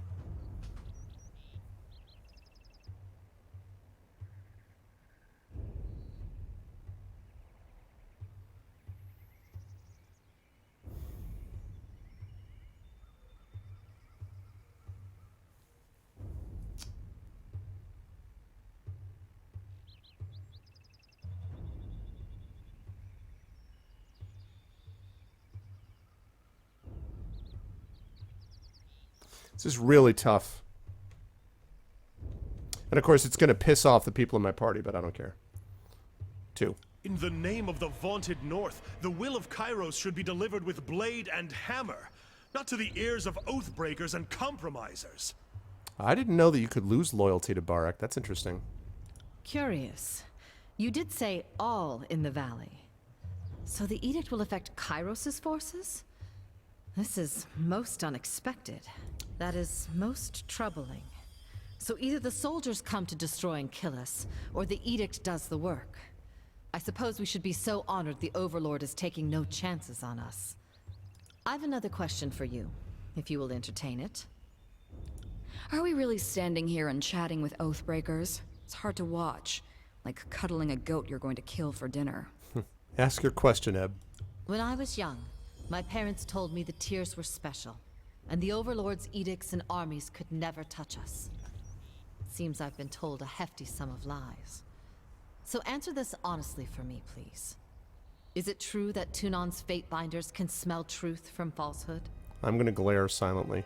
Well, if it were true, you'd happily brag about it, and if it weren't, you'd probably just sit there and bluff. There's my answer. And Kairos' edicts. I have heard the sages speak at length that some of the edicts elsewhere in the world have been broken. How is this? Oh, awesome, Poetrix. Thank you, man. I appreciate that very much. That's awesome. Yeah, I really dig this game. I'm really enjoying it, I have to say. I love this. It varies based on the wording of the proclamation.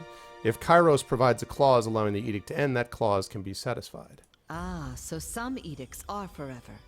The rest are, as long as Kairos has in mind? Needless to say, Kairos' magic is unlike anything we've seen in any Archon. And I like the idea that not only do you gain loyalty with her, but you actually gain lore skill experience as well. And one more mildly self-indulgent question, but I simply must know. Kairos, male or female? I honestly do not know for certain. Really? You don't know either? You work for the Overlord, but you don't know if she, or he, has an innie or an outie? An innie or an outie? The hell? I don't know, but I have it on good authority the Imperial Harem is stocked with both. What's up with that? That's perhaps the best answer I've heard to date. Thank you for sating my sexual curiosity. You'll forgive, I hope, the questions. The Overlord and his Archons used to be things of legend. Now they're everyday maladies, and I'm eager to separate the truth from the lies I've been told by House and Guild. I mean, yeah, I know, right, Galad? Like, innie and outie. I don't know about that. So here's the thing, Centuria. Right now, I mean, and I don't like playing evil characters at all. It's not my thing. I play Paragon and Mass Effect games. Like, you know, I'm not, it's just not, it doesn't fit my personality. However, in a game like this, I do obviously write myself characters with moral gray. If I can take a moment shamelessly to mention my novel Greyshade that just came out a couple months ago. Greyshade is, think about the name, I mean, literally lives in the sort of moral gray spaces. He's an assassin, so. But I always try to look for sort of like a core of integrity. And I want to play this guy as having a core of integrity and as having a sort of basic fair-mindedness about him that will be something I can use to my advantage. If I decide that the core of my integrity is best served by going with Kairos, I will do that. If the Tearsmen end up convincing me that I can better support my own core of integrity going with them, I will do that. but I am loyal to integrity, to honor, to treating people properly. I am not loyal to a particular... I'm not playing a flag football game where everyone, like, you know, puts on a jersey and that's who you support. I'm not about that in this game. So that's how I'm imagining it. I guess, Danjo, yeah, a little bit like that. Although, but again, yeah, a little bit, yeah. I still think that at the core of integrity, because he's talking about order, and sometimes people with evil, like, let's be clear, Kairos here is lawful evil, right? If you were going to sort of put him into Dungeons and Dragons terms, he is very clearly a Doc Doom type. Dr. Doom is not chaotic evil. Dr. Doom is not someone who's like, kill everybody. Dr. Doom wants to rule the world with an iron fist because he thinks that's best. Now, he's misguided and wrong, but he thinks that his method is the best to bring order to the world. And there have been multiple occasions where he's let people live and he's let people survive because it doesn't fit his code of honor to kill them. Same thing here. Oh, no, I'm not denying that he's... Again, Galad, in real life, totally evil. But I'm just saying that that's how I'm playing it as a sort of core of integrity. So. That Senpai notices you. More. Okay. In accordance to our most ancient customs, let us depart in honorable accord. May peace find you, Fatebinder.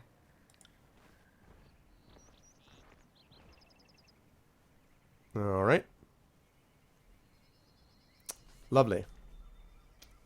One weird thing about this game is that quick save is set to F6, which is really odd to me. So, for whatever that's worth.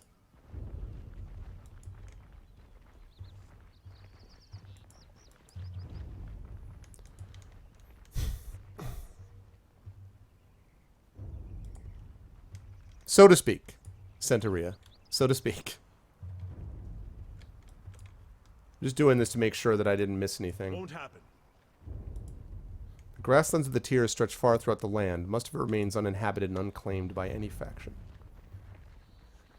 Okay. Lovely. Let's do it. We're on our way.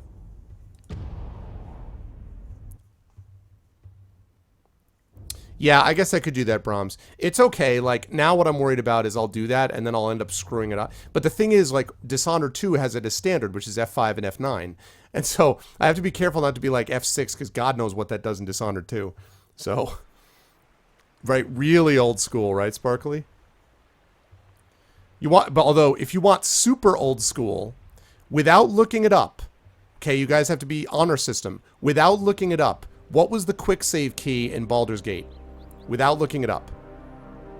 I'm going to trust you without looking it up. Yeah, that was hard for me, Poetrix. I didn't, but it was really hard. That was really old school. What was the quick save key in Baldur's Gate without looking it up?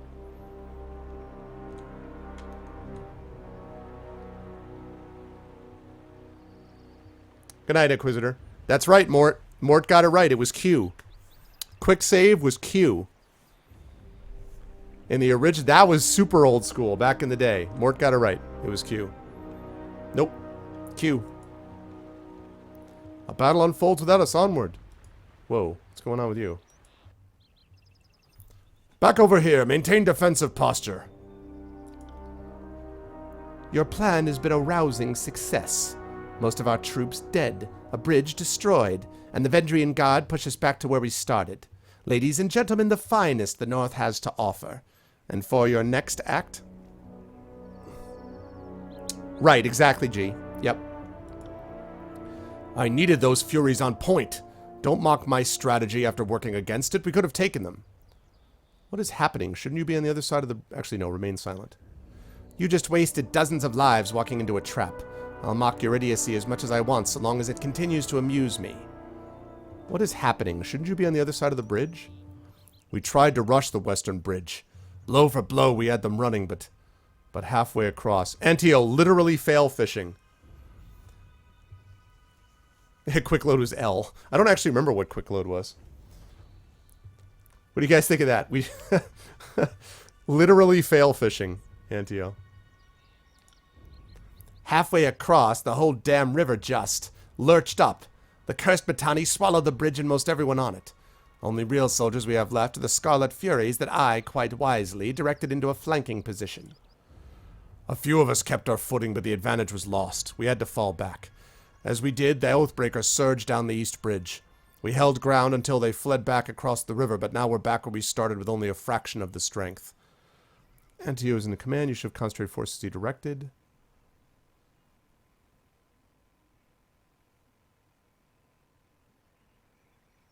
No, that's dumb. Screw you, Bitterquip. You weren't here, Binder. And don't encourage this fool Antio. He's rapidly becoming the Archon of Hindsight.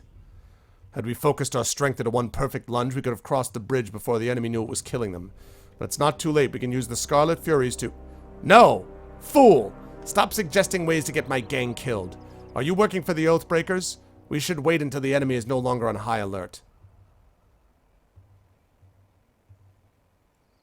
If Antio's plan isn't a good one, what would you suggest instead? There's a time for initiative and a time for patience. We should try a different part on the river or come back later. The enemy is too wary of us now. Oh, really? I don't even think I remembered that, Mort.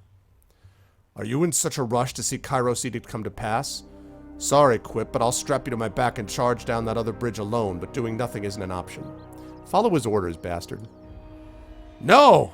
His first plan was a failure. I won't order my men to commit suicide so this Ponce can satisfy his honor and fail once more.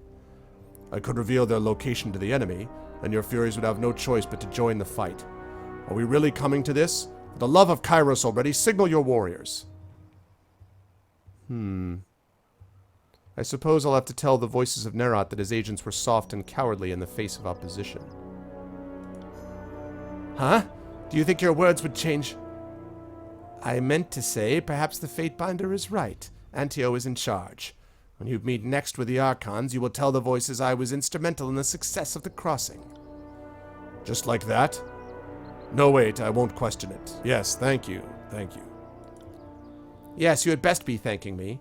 And the Fatebinder. We've saved it as favored time and time again. What's one more? Listen up. For this to work, my Furies need a moment to get out of cover. Fatebinder, you need to run up the East Bridge. Don't get yourself killed, just draw their attention. I'll signal my Furies to send a rope across while you have them occupied. There's no time to waste. Let's hope your gang delivers. Thank you, Fatebinder, and good hunting. Alright. So, I've got to attack the Eastern Bridge.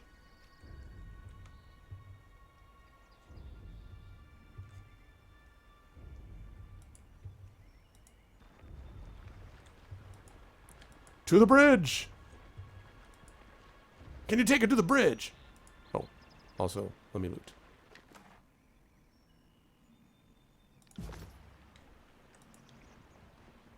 Can I take it to the bridge? Can I hit it and quit? Huh. Ooh, Avendrian Guard heavy bronze helmet. Okay. -8 deflection, -2 accuracy. Nope. And he can't take it, obviously.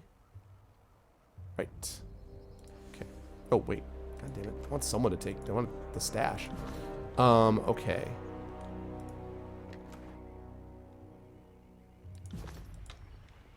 I do like the Roman feel of this game, by the way. Spotted something. Hell yeah, you did.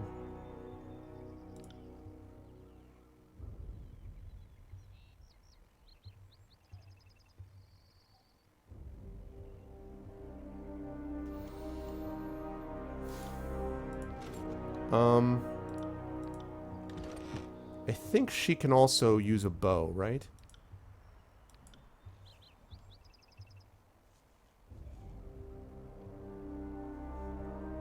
Alright.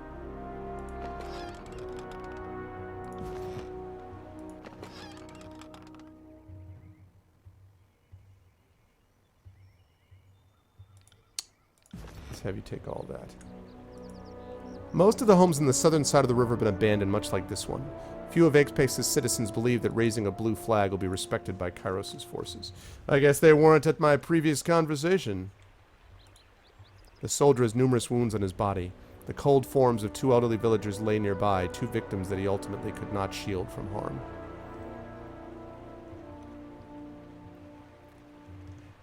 I know, exactly, 10. A Hybora. I never played that difficulty, so.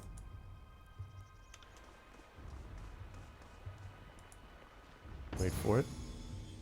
Ooh. Do you have eyes on this?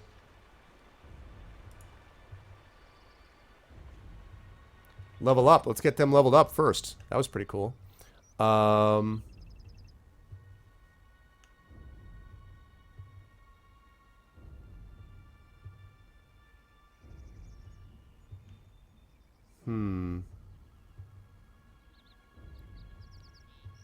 give her a little more quickness. Actually, wait. Dodge, parry. Yes.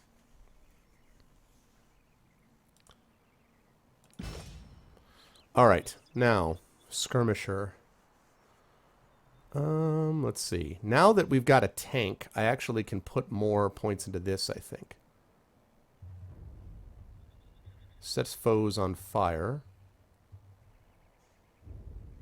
Attacks made with bows gain armor penetration. I like that quite a bit. She's not my tank anymore. Oh, yeah, Conan. Oh my gosh. I was thinking about, I've told, okay, yes, of course. This is what happens when I'm thinking about games.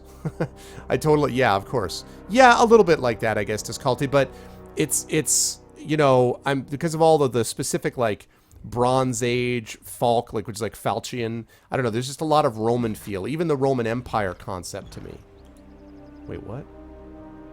I just leveled you up. All right, good. I was like, what the hell? All right, can I disarm these things before they notice?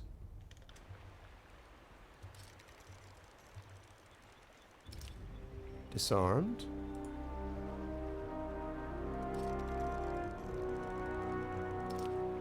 Disarmed. Lovely. Now we're good to go. I have, yes. I have more. Yep. I'd have, but no other way. Huzzah! Okay. See what falls out. Oh god. I freaking didn't equip the...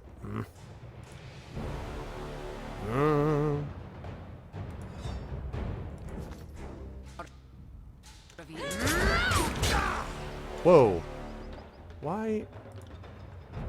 Okay, I don't know why all of a sudden you're back to... How do I switch... Does anybody... I need to figure out how to switch weapon sets easily. Stealth toggle, no.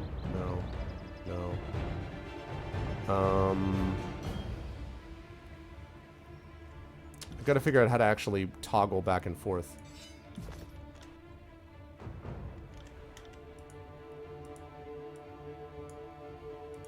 Alright.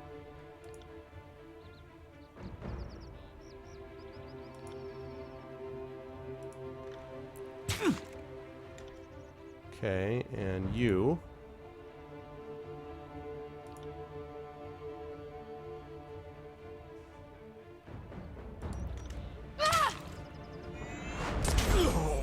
Outstanding.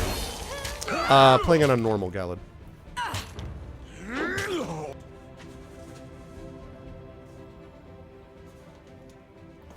Thank you. Thanks, honey. Okay. Let's see. Bottom row, second icon from the right. Ah, okay, thanks.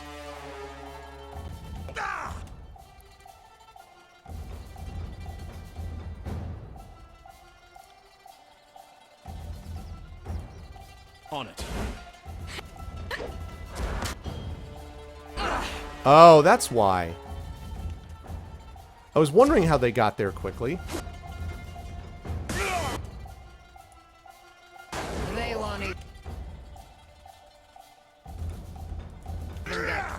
Okay. Weapon set. Switch back to bow. Okay. You.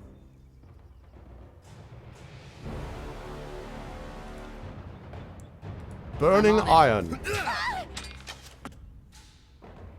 Thrust.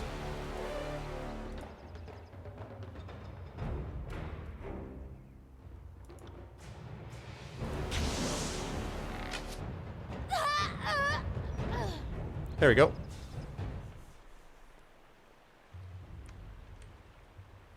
Okay, lovely. All right, there goes the healing back up to a normal level. There goes that health.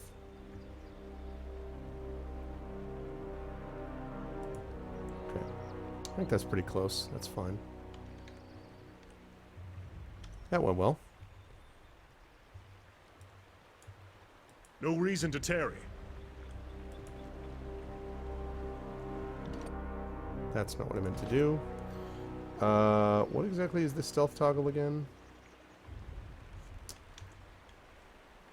Quiet down. Left alt.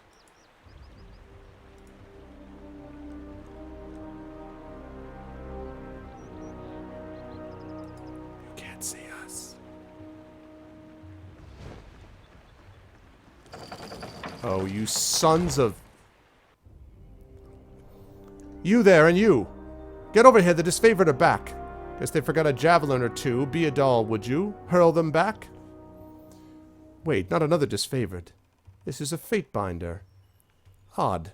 I would have expected, well, just more soldiers. Here to convince us to kneel down and lose our heads? Your heraldry, House Matani? Apologies that your river must be dirtied with this conflict. I am honored, and will trust that all grievances wash downstream. I'm really liking my lore. I'm really, really liking the lore part of this.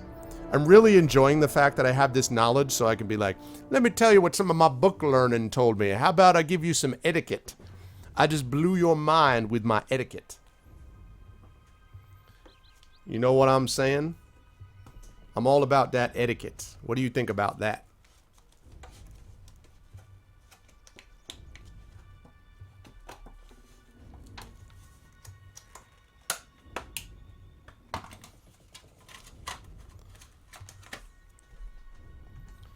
May the river guide you down through the valley. Your friends seem to have misplaced most of their squad. Guess they're somewhere in my river. My family's been protecting this river for 6 generations, so it's easy to lose track of all the looters and vagrants we've had to feed to the eels. Unless you want to try a running leap over, you're stuck. Maybe try heading downstream to Placid Crossing. We have more warriors there, and I'm certain they'd be just as happy to kill you. The Tidecaster that did this, same one that meant me for a truce? Trying to take stock of our crew? You've had unexpected help of late. Kill and rape a realm enough, and everyone comes out of the woodwork to shiv you in the ear. Let us across, and we'll grant you mercy. Hold your oars a second. I have a statement prepared from Captain Aaron for just this moment. Oh, wait, there's a second... And she pulls her hand out to reveal nothing but the local hand gesture for penis. Wait, there's a second missive here somewhere. She feigns scouring her pockets once more before displaying her phallic gesture again. As amusing as I find this soon-to-be corpse, it would appear that our distraction is paid off. I wouldn't keep standing there, Fatebinder. The river's currents are quite unpredictable. Oh, have fun. I was going to be merciful. I was all about that mercy. But you had to be Lady Miss Smartpants.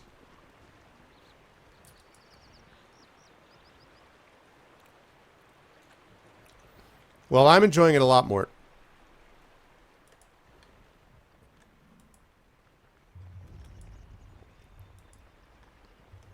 Time to go back and report to Bitter Quip. Guess what we did, Bitter Quip? Well done. While you're toying with the Oathbreakers, my gang had the opportunity to set a rope on the collapsed bridge over yonder. The Furies wait to join you in battle. Good work. Your gang has salvaged this mess. Yeah, disfavored won't be happy, but whatever. We require no thanks for carrying the burden the disfavored is too weak to lift. We're used to such things. Plan now is to lower that bridge. My warriors can't swim in their armor.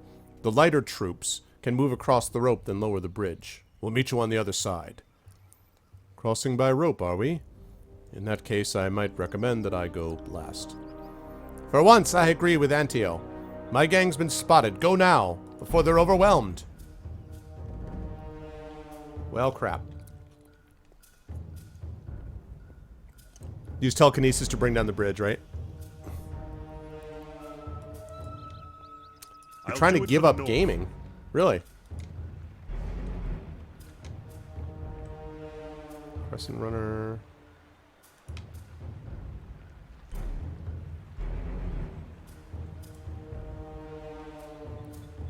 village full of traitors. Clearly I surrender. Alright.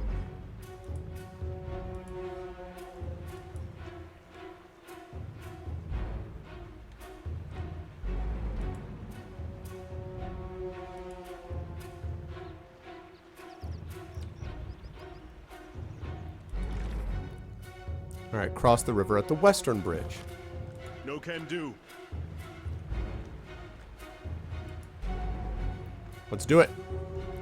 Kyrus' soldiers have tied a rope to bridge the two halves of the river. It looks sturdy enough to cross by hand. Tiny river's currents pose little threat to small boats, let alone bridges like this one. The magic that split this must have been very powerful. Alright, I will cross the river. I got that athletics. No problem. I got it covered.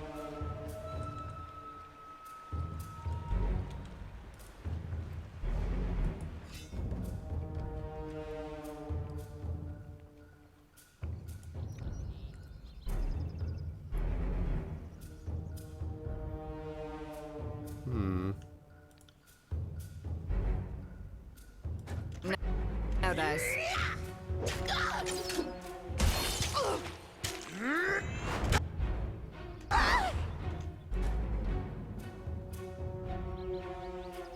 Oh, we already used striking iron. Nice.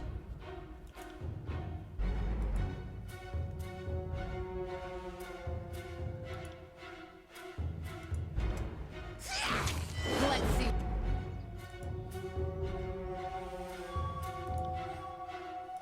What fall? Hey. Down. Take me if you can.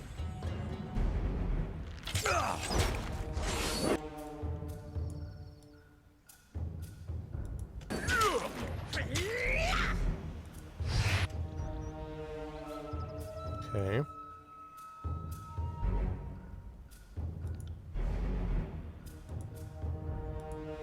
Alright, I would like you to zap him. Got it.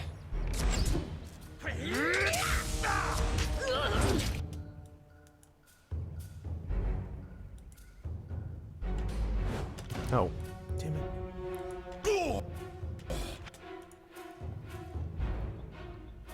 Alright. I got some healing situation.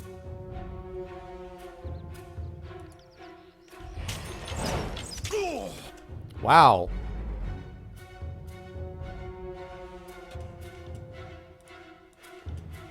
On it.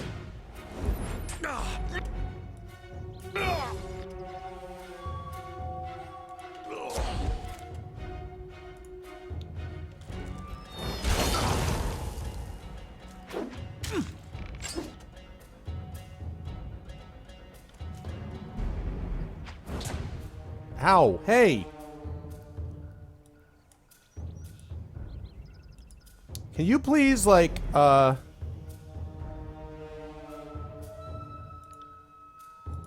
do it for the North. Alright. Engage. Damn it all. Woo! Just in time. Die, you bastards. Oh, that one fucking hurt. Alright.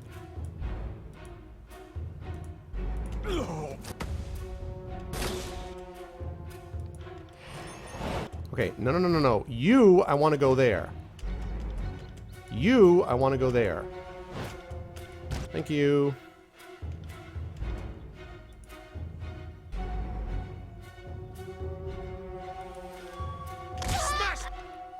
Alright.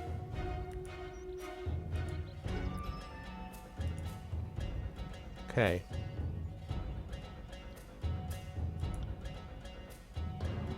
Pieces.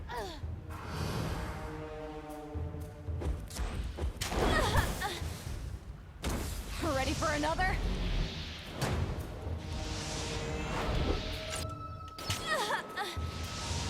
Oh. Okay, I guess I didn't realize that... That isn't really what I meant to do. Okay, that's a little bit more dangerous than I thought. Woo! Okay, that was dangerous. I understand, Mort. Wow, that was close.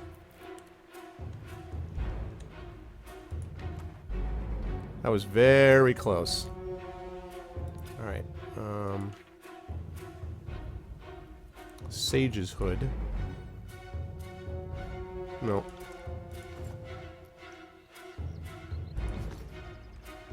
That was, I did not manage that perfectly.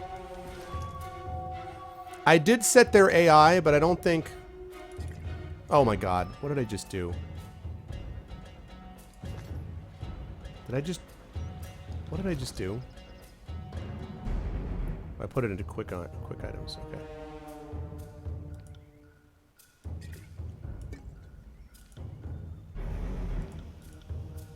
Okay, good. No, that is what I wanted. Alright.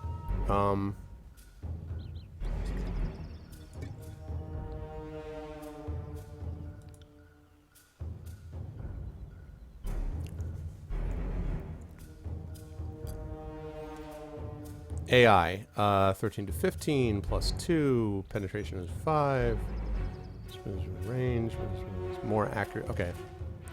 It's not as accurate, but I like that it's doing more damage. Okay. So, that's fine. Alright, let me double check on what I have set for their AI.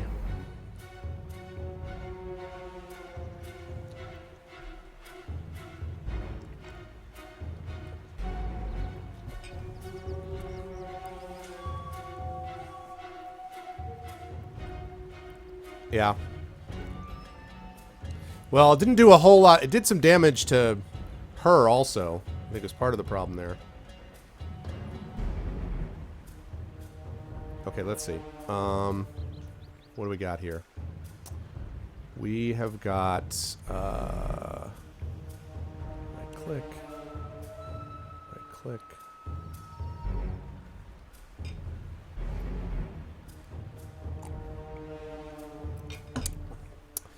Well, then I think you pursue what your bliss is, as they say, Mort. So you pursue...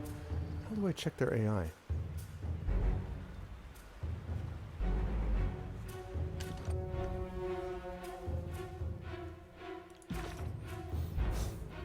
Alright, I gotta lower it. Before I do that, though, where do I find... Where is their AI? Right-click the top box.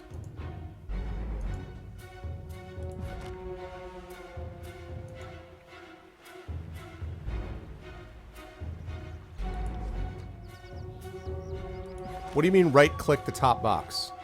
What top box? This? What top box?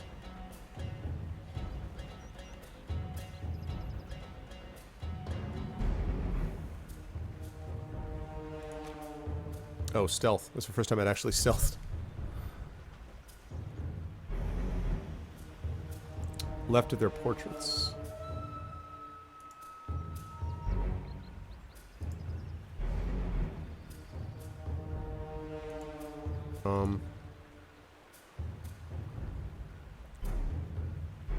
Oh.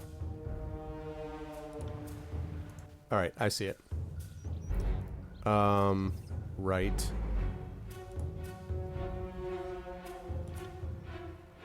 Protecting the party. Warrior. Okay, let's set him for protector.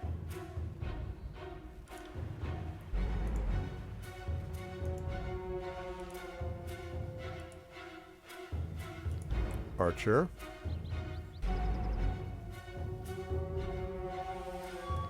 Okay, cool. Yeah, I got it. Thank you. That'll be a little bit easier, I think. Let's be off.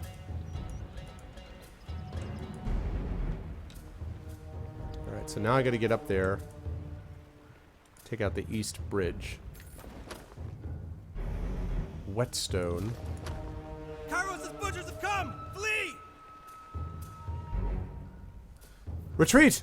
There's too many. They've crossed the river. Pull back. Brandish your weapon. Let's see. Raise your hand if you'll leave behind orphans. One of the soldiers panics at the proposition and breaks formation to flee. Alright, I got some of them. That's good to hear.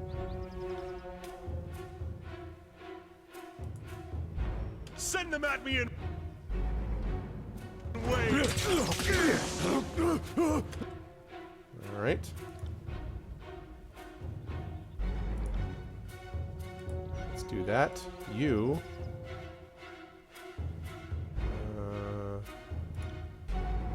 No, no, no.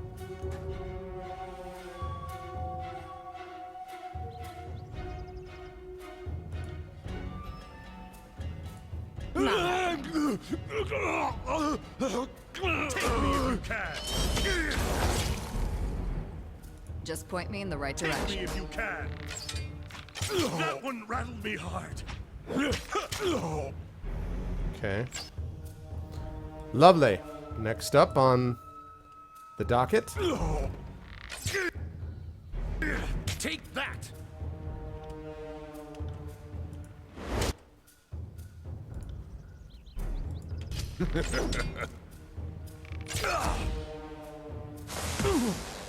Zap.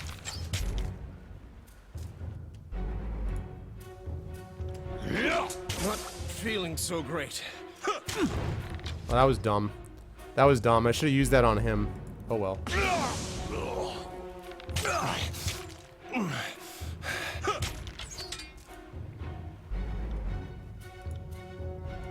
I will aid you. Okay. Stand tall, Fatebinder.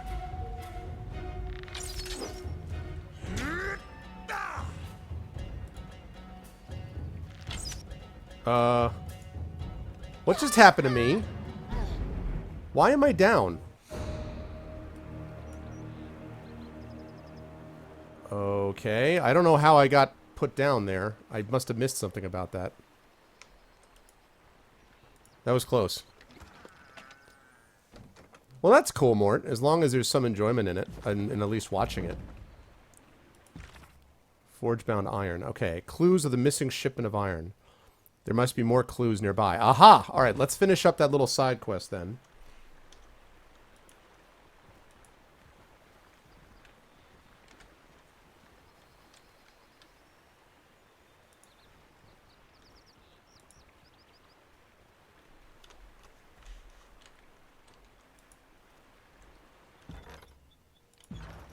Oh, there we go. I was like, why is that not moving? Alright. Empty crates appear to have significant water damage. You also notice a small series of notches in the top left corner of each box. As if they're marking it, perhaps. Discovered waterlogged crates of notches that match the ones Isotanus showed you. These must have been filled with the iron Isotanus was expecting. You see that? The rest of the shipment must be nearby.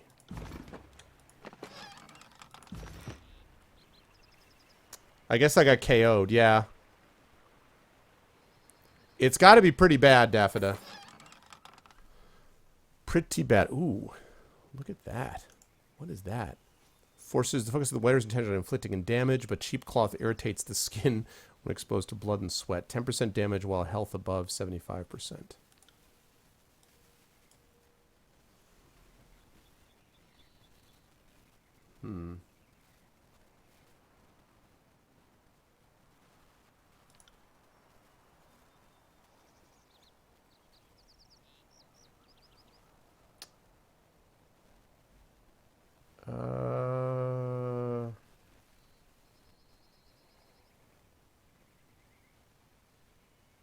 That's kind of cool because she's going to be one of the people that's actually going to be launching attacks initially.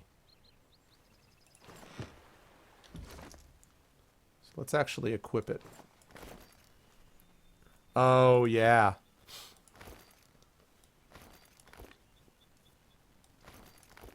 For God's sake, just put it in here.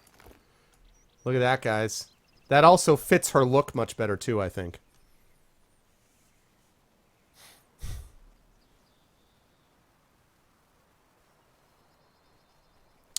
I'm going to do that. I don't want to lower the bridge until I've had a chance to look this over.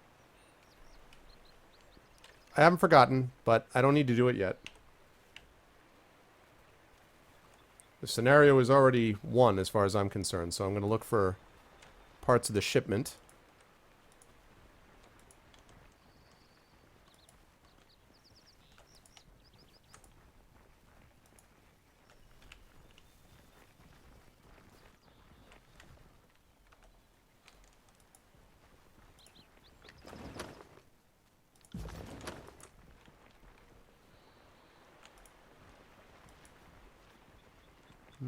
Alright, maybe I need to get up to that second level. No can do. And I may not be able to do that until I lower the bridge, so. But if it turns out this is going to get me out of here, then I'm going to have to redo it. So let's see. But I got a quick save, so.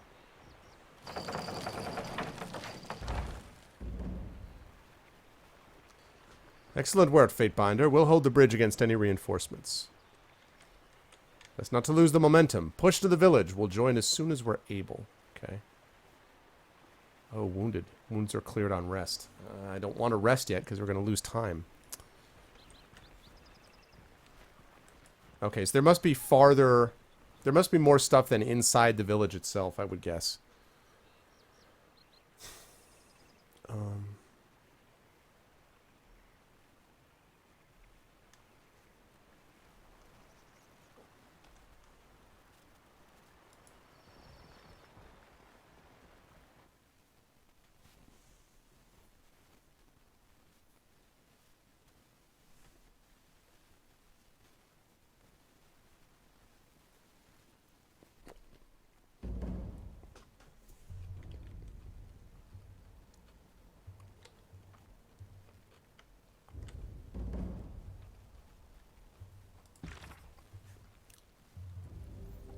Chaos of battle make finding this lost shipment difficult. It will be wise to deal with the Vendrian guard in the area before continuing the search. Okay.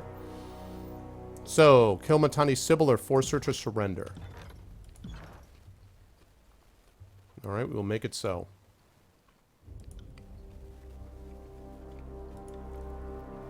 They're here! Run!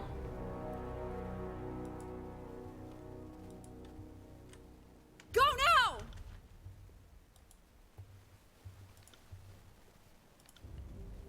You got it.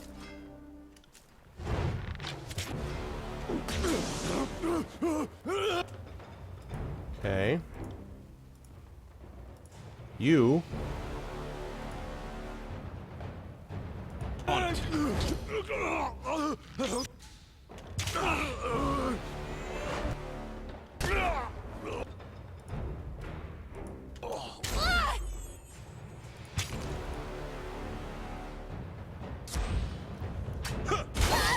Point blank range.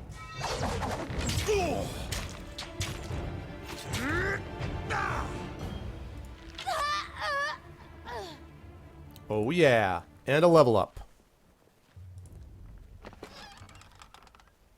Bronze tower shield.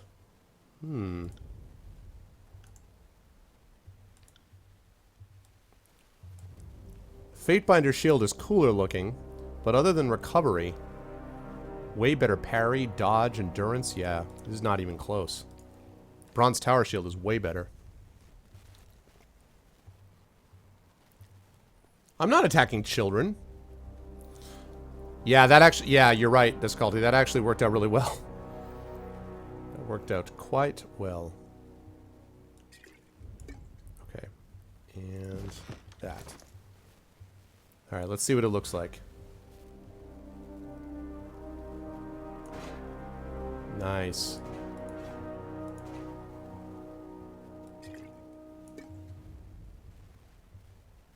Nice. All right. Let's see. Increased dodge, parry. I want to get one more point into athletics.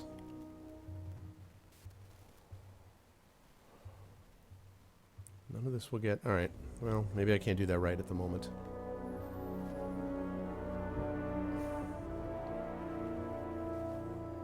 Parry and dodge. That'll increase damage.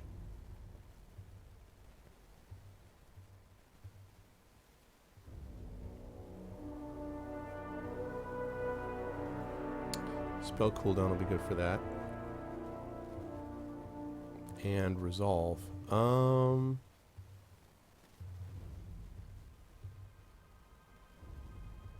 Increases quickness a little bit.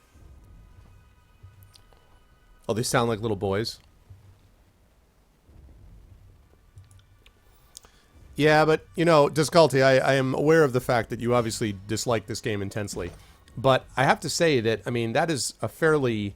I won't say that it's common, but it's not the first time I've seen that. I've seen a number of games where you level up and that, you know, gives you full health. And Skyrim was like that, and there's other games like that too. So, okay,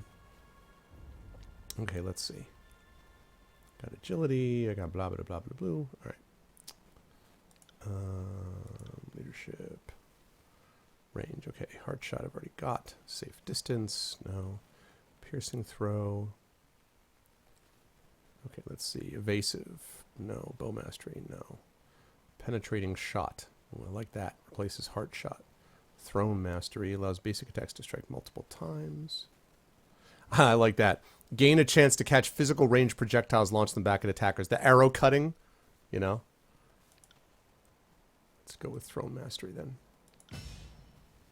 Lovely. Okay. Okay, good. All right, settler. My children are inside. If you must kill me, do it out here, away from them. I'm not going to kill you in front of anybody at the moment. Just don't fight me. You hear muffled voices and fearful exclamations coming from inside. Well, crap.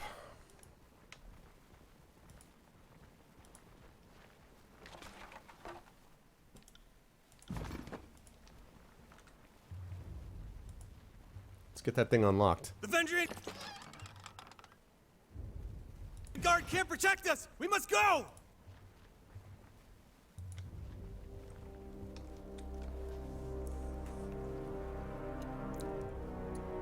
Oh, I see.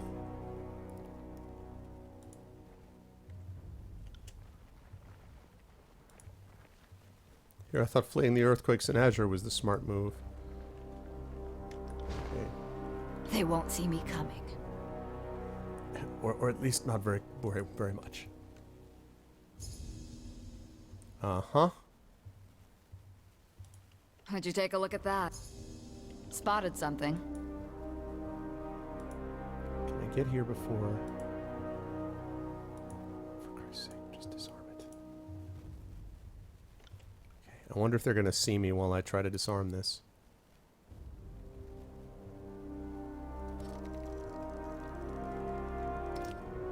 Nice. And that one.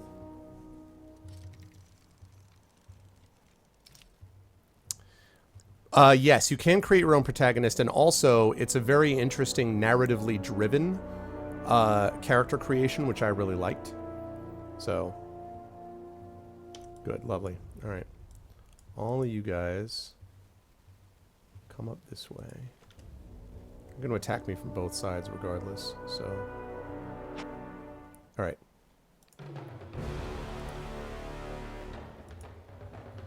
Okay, you do that. You use Striking Iron. And you use Heart Shot.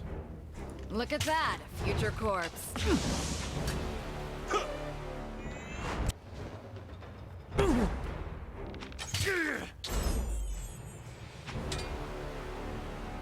don't entirely know why she keeps running up. Oh, I see why.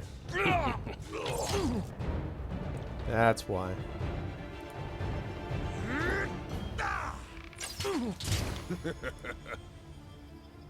Oh, and he just leveled up. I will aid you. Okay.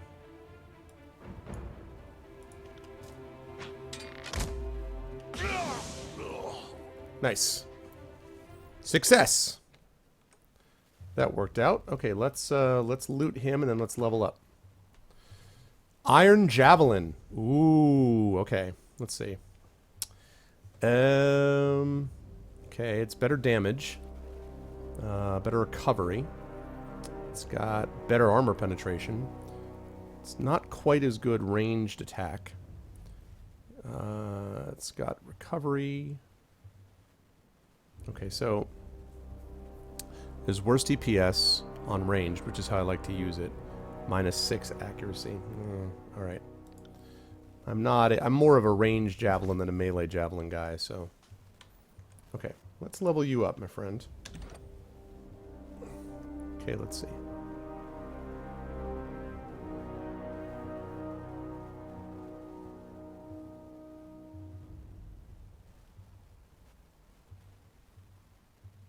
All right, right now he's using one-handed weapon, right? So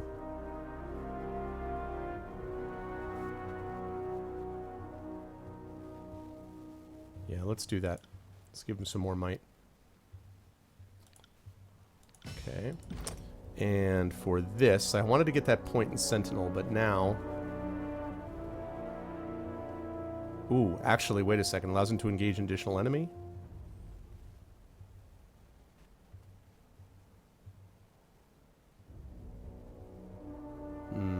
Yeah, that's pretty useful. He really is my tank.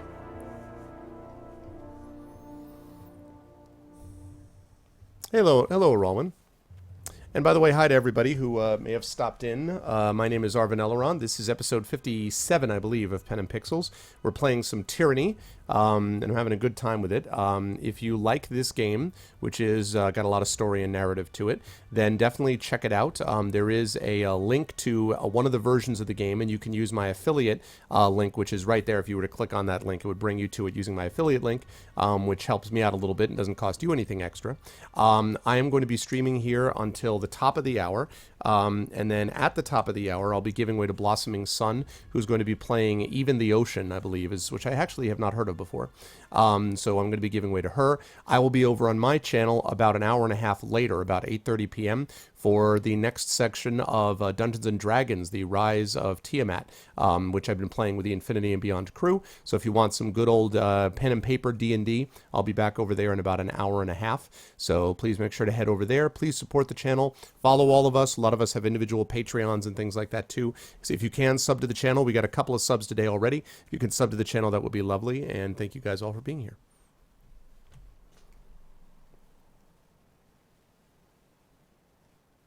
Yeah, the Gothic series, and there's some other ones too.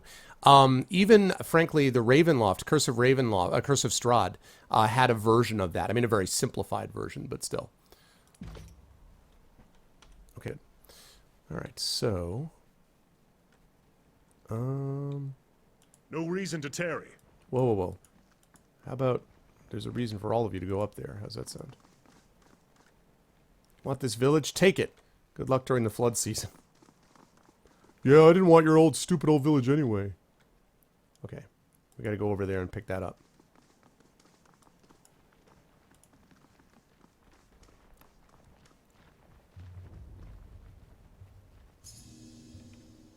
How'd you take a look at that? Nice. Nice, nice, nice. I needed those. He's got 2, she's got 2, he's got 3. Alright, since... Better give that to him, because... What is this? Magician's Mantle. It's got sorcery. Plus 3%, or plus 3 to all magic skills.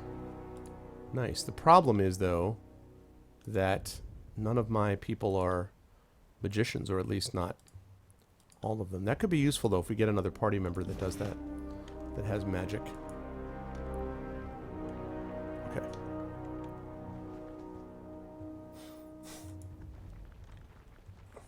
I was gonna say Fallout. Also, like I said, Curse of Strahd. The soldiers are here. Oh man, there's more stuff like that. Merchant's Boots. 2 disengagement defense adds to recovery.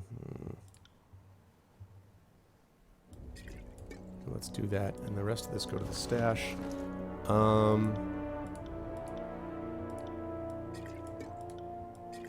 right.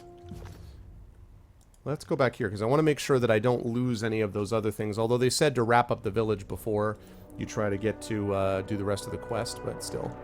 Before you do the rest of the Ironbound, Forgebound quest or whatever it is, but still. While I'm thinking about it, Light Bronze Ridge Helm.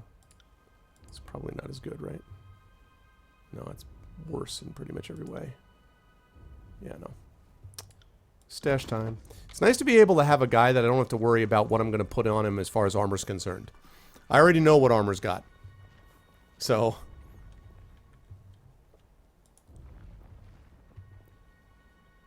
yeah, WRPG is Western.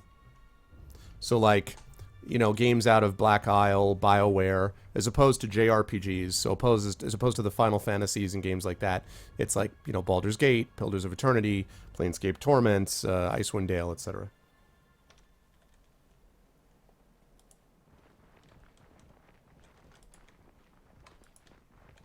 Oh, man. Oh, I haven't been up there yet. Okay. No, never mind. I'll come back to that. They Let's won't see stealth it me up. coming. Stealth it up. Do. I like the stealth thing. Why? Well, I'm sorry. Is that not enough to break the fog of war? Why is... interesting. I don't much understand what's going on there. That's weird. I wonder if that's just like up on that top of that roof or something, but that's kind of a weird graphical glitch. I don't know what that is. Planescape Torment. Yeah, obviously. I would think you would know that, Mort. Whoa, what? Okay. Do not fear, sons and daughters of Apex. Kairos' hounds are at our doorstep. The Vendrian Guard will not abandon you. Brave warriors of the Vendrian Guard, these foreigners and sellouts mean to burn our homes and butcher our families. Summon what strength you have and show Kairos the price of taking our land. Several soldiers step out from half-closed doorways and dimly lit alleyways, fury blazing in their eyes. The partisans shout battle cries to marshal their courage, and you see the gray gleam of iron as they brandish their weapons and charge. How in the name of Ash did these hillfolk get their hands on iron weapons? Well, crap.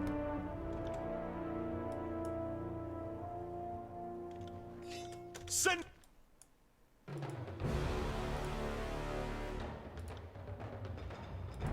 them at me in waves. Can you please disengage? Thank you. Alright, I need you to take this guy down very, very fast, please. Actually, wait.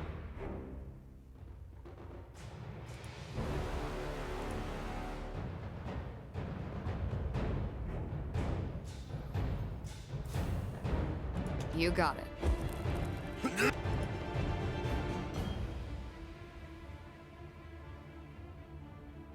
Okay, let's throw Frozen Grasp on you. Are you afraid of death, worm? You frozen? Good. Ow.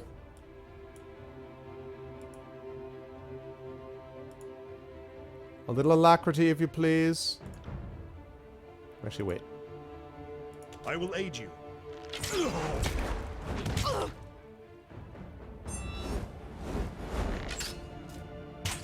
Whoa, did you see how slow that execute was?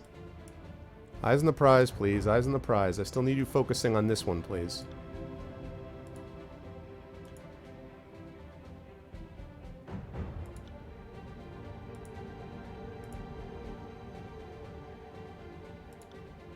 Right.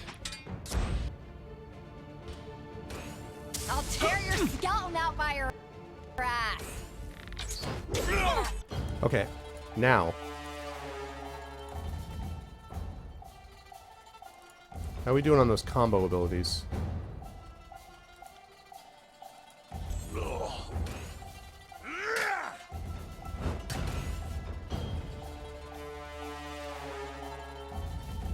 Zap and Lapow. What do you think of that? I do like those combo abilities a lot. Okay, now you go after that. You should have your burning iron up by now.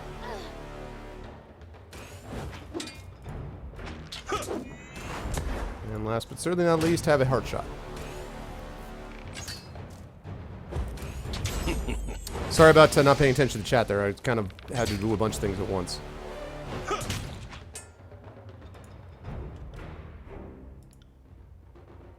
Right.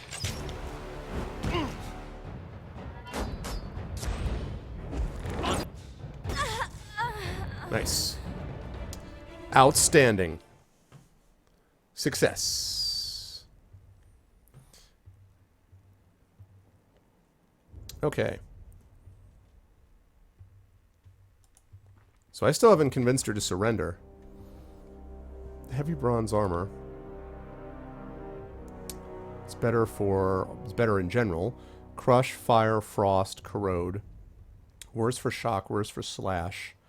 Worse for recovery, minus 10% deflection. Nah, I don't like her wearing heavy armor. And the same. I don't. Yeah, and obviously Barra can't wear it, so that's going to be the end of that theory. All right. Right. These crates have a small series of notches in the top left corner of each box. Scuffs in the ground suggest they were dragged from the nearby home. That might be an update on that other side quest.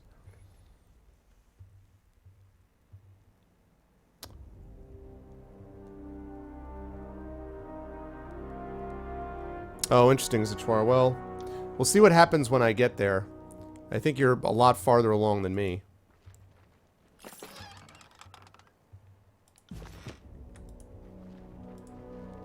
Echo Call Village appears to be unusually well supplied. It's likely that locals have been helping the revolutionary forces for some time. Damn northerners, you just take what you want, don't you? Mercy, have mercy on our humble village. Well, listen, I'm going to try to have mercy, but I got to be honest. Your village is not all that humble, okay? Because you just spent the whole freaking time, like, supplying these guys.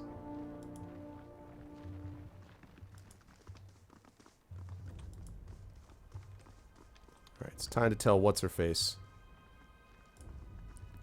Time to get them to surrender. Alright, lady. They're here! Weapons up, and remember those no longer with us. Honor them with your courage and prowess. Fatebinder, we are proper warriors, are we not? This battle should remain between those of us who specialize in dealing death. Let the villagers go. They did not ask for this conflict. I'm not here for slaughter, I'd prefer to talk.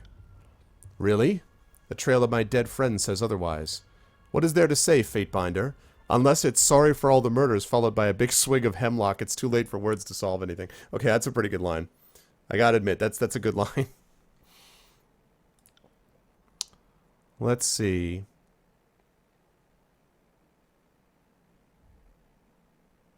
My goal is to gain your surrender without bloodshed.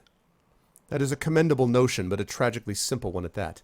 If any here could stomach life in the chorus or submission to a disfavored work camp, that person already surrendered years back. The folks standing before you are the ones serious about our freedom. Besides, we already reneged on a surrender. I know any deal you've come to offer is just a trap, as the Archon's pride demands that they bury us. So sorry, but we've been at this too long, death or glory, no third option. Kairos ultimately brings order. Why resist unity and prosperity? Like the unity between the disfavored and the Scarlet Chorus? That's not the sort of peace we want. Besides, peace is overrated.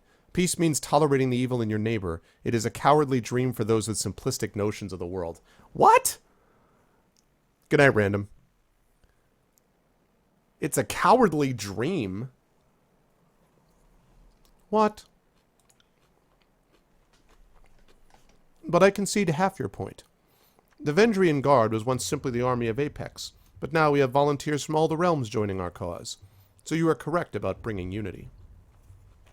Alright, well the insurrection's doomed to failure. Why throw away your lives?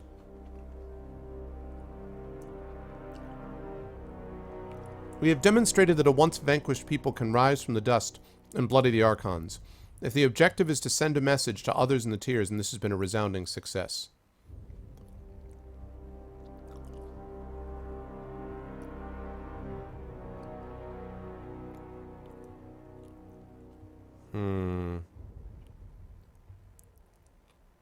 Ugh.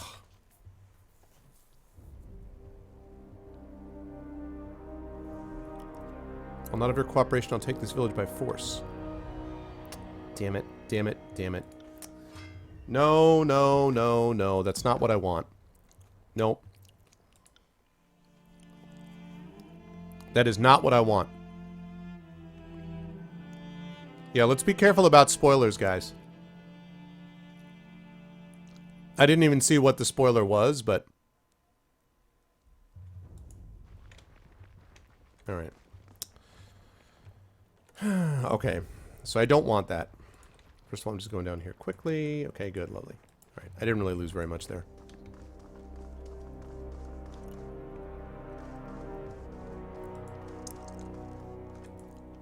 Okay.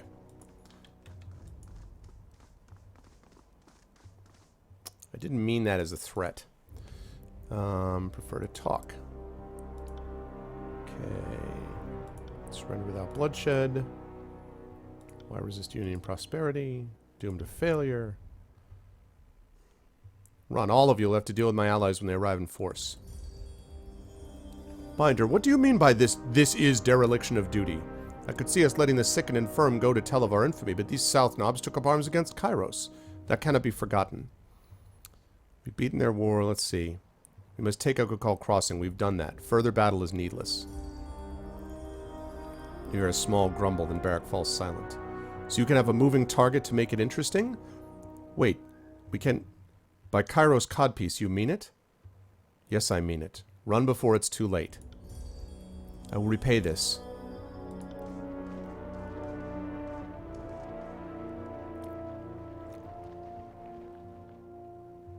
Well done, Fatebinder. You bring honor to the court with your valor. The captain, what became of her? If she still draws breath, the voices of Nerod would be most intrigued to speak with her in detail. I let her go, told her to send warning to her friends that I'll be coming. Really? While I would have liked to take her back as a prisoner, perhaps you will be better served by her returning to her nest. There she will speak of what happened here, tearing away at what little hope remains. We may have lost several of our number at the river, but we picked ourselves up and made this work. May we always triumph. And what of this village? The locals could have trapped the houses, so too risky to commandeer the site. We should burn the town. It'll cut off support, send a message, and the smoke signal will give the others a visible rallying point when crossing the Mittani. Did we just waste all that blood and time capturing this place only to torch it all?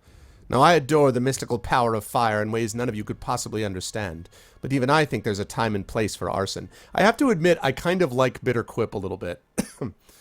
Fatebinder, kindly tell Antio he's free to burn his half of the village. The Scarlet Chorus would like to keep our half of the spoils, not smoke it.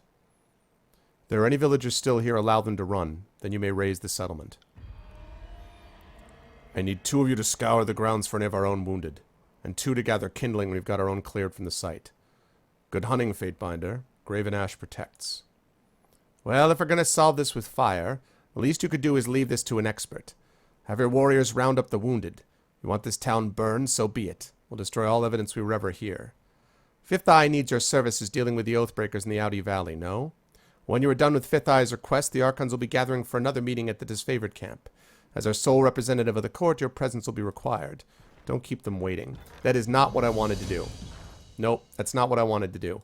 See, that's annoying because my whole point in doing that was to try to spare the villagers, to let them run. So basically I can either...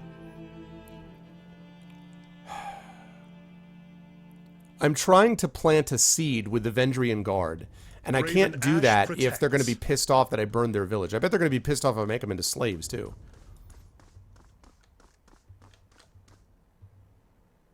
Alright. Prefer to talk. Blood without bloodshed. Doomed to failure. Why resist unity and prosperity. Run, all of you. We've done that for the battle. It's needless. Run before it's too late. Okay. Then they show up.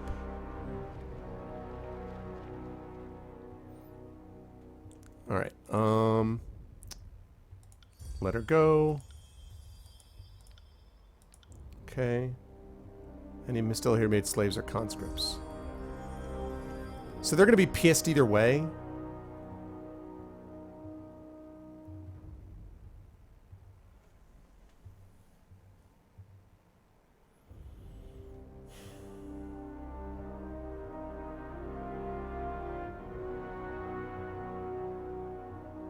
Alright, so I'm going to get Wrath either way.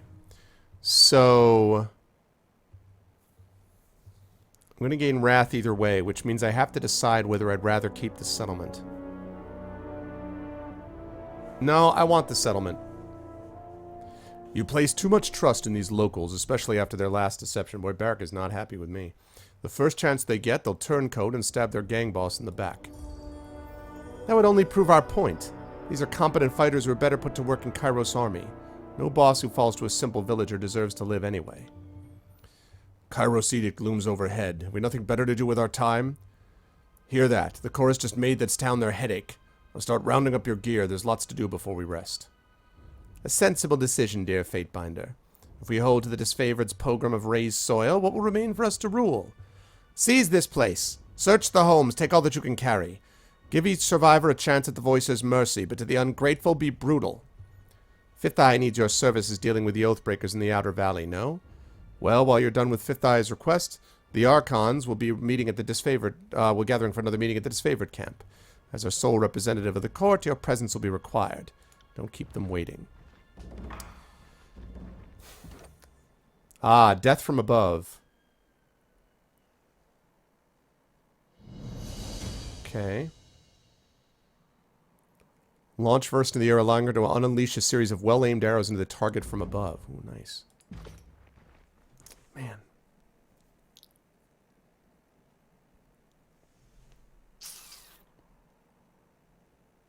I don't know what I think about that. Okay, I still got to do the iron shipment.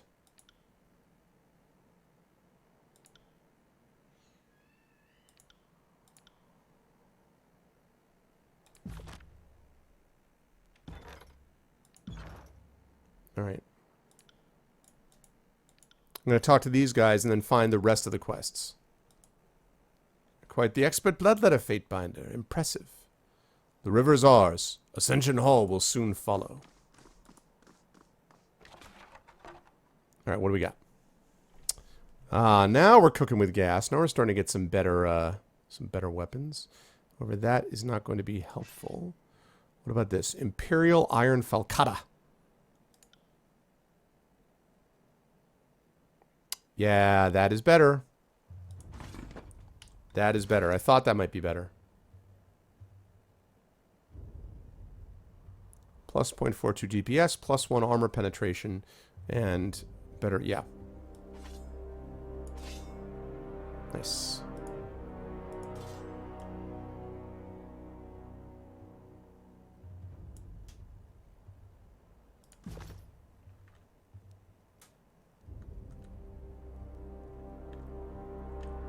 Okay. So now we just have to finish up this side quest here.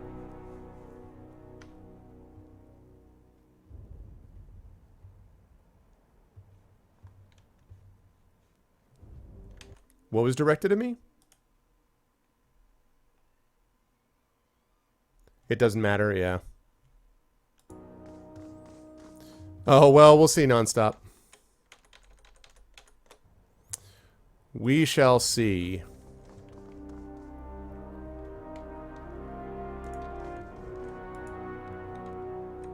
Yeah, I mean, there is the potential danger of basically making it so just everyone ends up being pissed at me, which is decidedly not what I'm looking for, but I don't know. Okay, search the area for the goods, all right. No can do. Aha. Speak, old man Moore. I've already told you I'm not leaving my home. Oh, you aren't these purple imbeciles. Sorry, I didn't mean to yell. Eyesight isn't what it used to be. Name's Mua. Been here since old King Akan claimed the valley as part of his own. You're with Kairos, right? And Kairos brings peace, right? Well, I surrender. Now leave me to my home and privacy. I suggest you cooperate with your demands. Settle down, son. I've been living here on my lonesome just fine. I've endured heat waves, breath fever, flooding. I'm not worried by children at play. Just hope none of you kids drown in the river. That'd make your parents sad. I doubt you'd enjoy quartering any Scarlet Chorus if you stayed. This settlement is becoming a garrison. Oh, you enjoyed the little stories in the guidebook. Well, cool. Well, I don't know if you were here for the stream that I did on this a couple weeks ago, Zator, but John Helfers, who you will actually see tonight on my stream playing D&D, but John Helfers is the guy who wrote that guidebook. So if you liked it, John was on this stream as well to introduce Tyranny. So see if a garrison. I thought this was just some little pissing match. If soldiers are moving in. Last thing I need is good-for-nothing soldiers demanding room and lodging from the one hospitable local. No peace at all. Fine, I'll gather my things. Let's be off before the crossing becomes a war camp.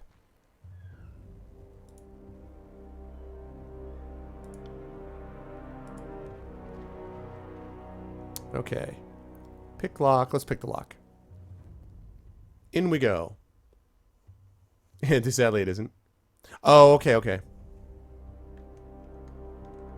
On the minimum one. Oh, cool. Well, I'm glad that at least the Overlord part of it was worth it, Zator. I'm glad about that part. There's a list on old crumpled paper. While very simple items for crafting and repair are crossed out, most food items remain. Forge-bound iron ingots. Just what I was looking for. The old man barges into the door behind you. You motherless whoremonger! Get out! I found forge-bound iron in one of these barrels. You have a great deal to explain, old man. It's always the young pushing the old. I had no choice in the matter. Strange men appeared here a fortnight ago. They claimed to be supporters of the Vendrian Guard, but I'd never seen them before. I had no choice. These so-called freedom fighters threatened my life if I didn't comply. Villagers forcing you to help the Vendrian Guard? That sounds suspicious. Have you been listening to a damn things I've been saying, or do you have shit for ears? That's exactly what I was saying. I don't want any part of this foolish war. It seems like your stubborn ignorance may have saved you. I'm taking the iron. You may stay. Thank you, Fatebinder. You're welcome, Broseph. Ooh. Bronze short sword.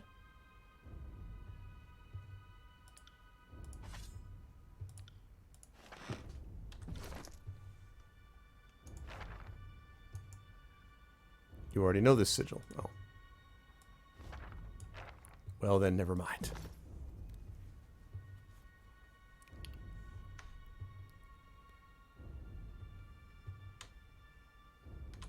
Graven Ash protects.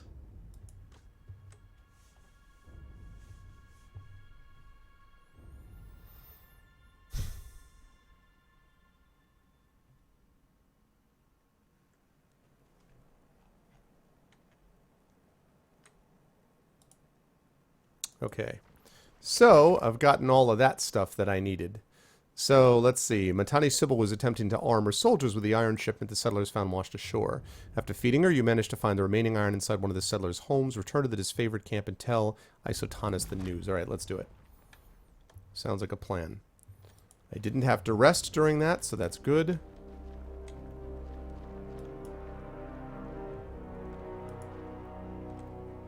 Definitely saved me some time. Probably can just leave.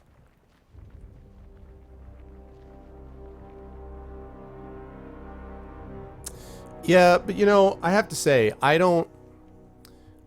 am not as hung up on open world at all costs as some people are. You know, I find, you know, like at times I think a well-constructed game that is more linear is fine with me. Like linear has never really bothered me, honestly. And from the point of view of streaming, I sometimes find a game where you just can do anything and go anywhere at all times can be just as overwhelming as it is actually interesting or helpful. So I'm not, you know, we'll see how much this game does or doesn't railroad you. But so far, I haven't felt like, oh man, I don't get to do anything I want to do. I mean, I have not felt that as of yet. So, right, I think Isotanus is over here.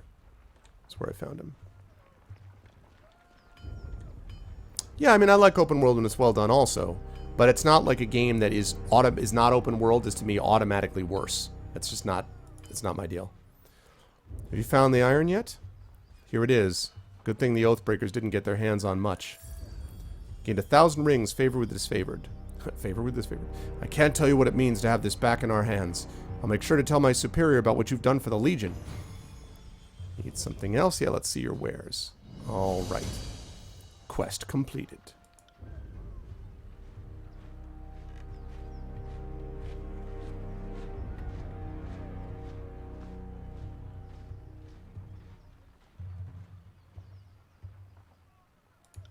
How about I use one that I can actually, you know, use? Wow, this stuff is expensive. That's not as good, actually. Also not as good.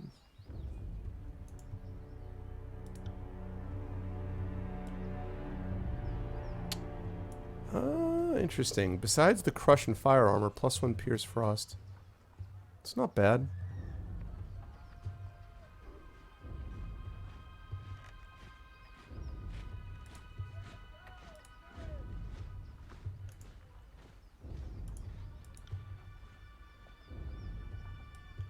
Or stone shield.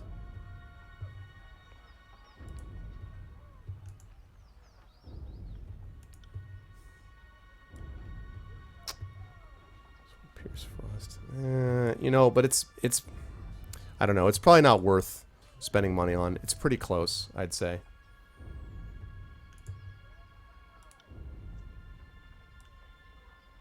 That, however, is clearly better. All the way around. Okay, so stone shield gloves are better. Okay, so let's get some of those.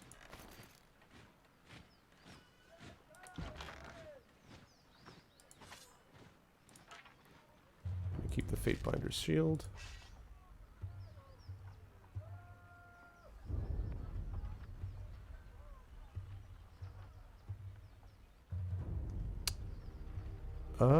That's interesting because that's actually better than what I have. Why was I using the other one? That's interesting. Okay.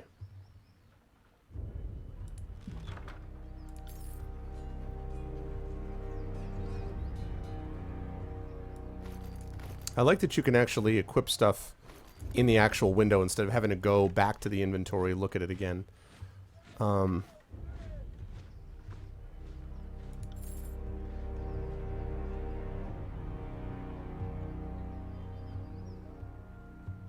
Okay, and as for this, okay, that's all pretty much the same.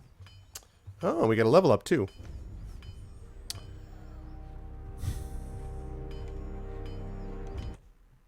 Let me catch up with chat.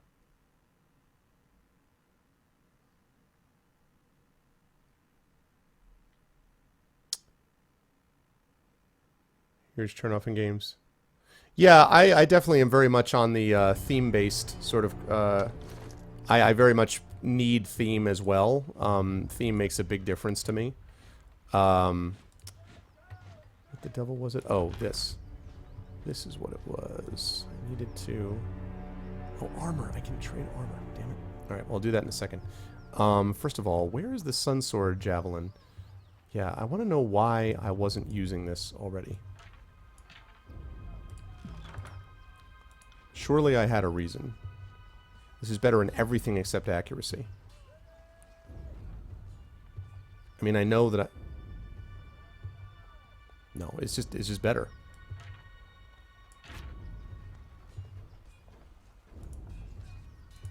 Okay.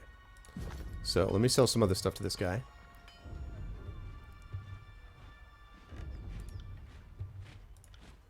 Okay. Let's pull open that stash.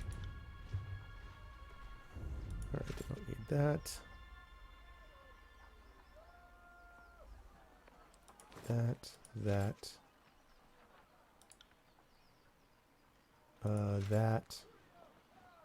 That. I'm going to hold on to that for later. And I'll hold on to that for the same reason. Oh, and I also don't need that. Trade! Alright, cool. So now I got me a fair bit of rings. Okay. let's get her leveled up. Let's see. I want to improve her bow skill. So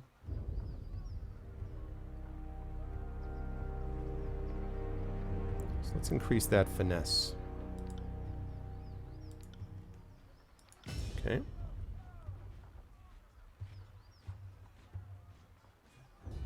Yeah, I played Jade Empire a little bit on my stream. I liked it, but I didn't like it as much as I hoped I would. I want to say I got maybe 20 hours into it, and I just never... Something didn't click to me. I don't really know why, because I thought it was a cool concept.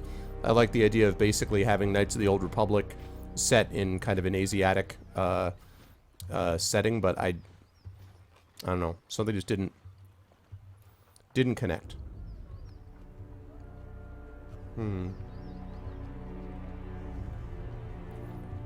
Sets foes on fire for much longer than burning iron.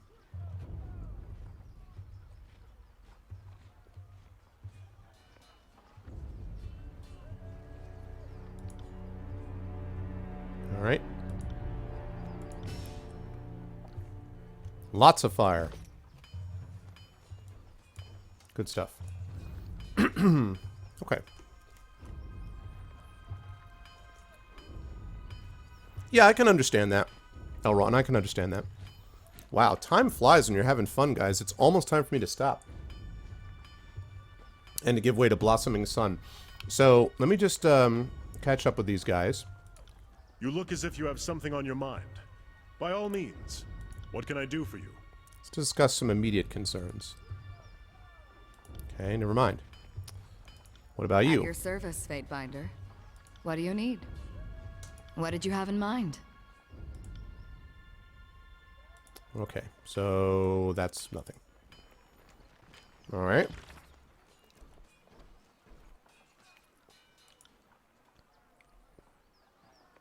Okay, so we've got the Outer Valley, which is the Scarlet Chorus. So the fifth eye at the Scarlet Chorus camp. That'll be the last thing that we have to do as sort of a main quest.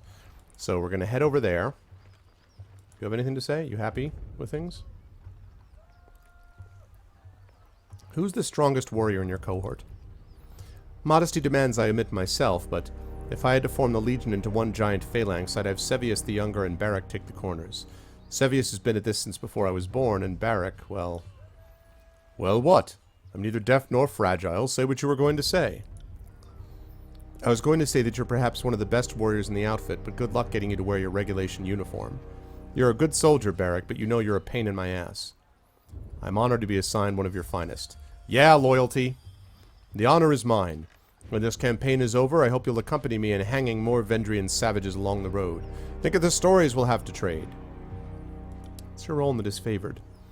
I'm commander of the Iron Guards, swordmaster of the Disfavored, and captain of the 3rd Boreal Company. Commander of the Iron Guard? Doesn't that make you second in command next to Ash? That I am, but I view it a very, very distant second, and I have no plans to outlive the immortal Graven Ash. So while by tradition I am executor, or I suppose executrix of the Legion, I hope never to act on that sacred duty. Make no mistake, Graven Ash is the mind of the Disfavored. I am but his right hand, a student to his military genius.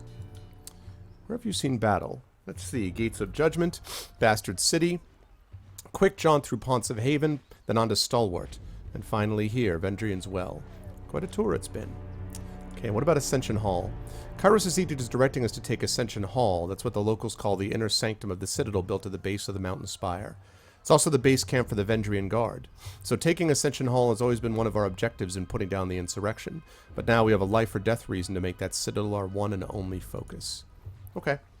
Alright, so far we did that pretty quickly, so I'm fairly pleased about that. We got through that fairly quickly. Did not have to rest, which because of this being a timed mission, which I must admit is not my favorite thing in the world, that is important.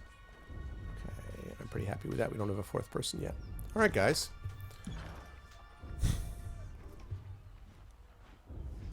Okay.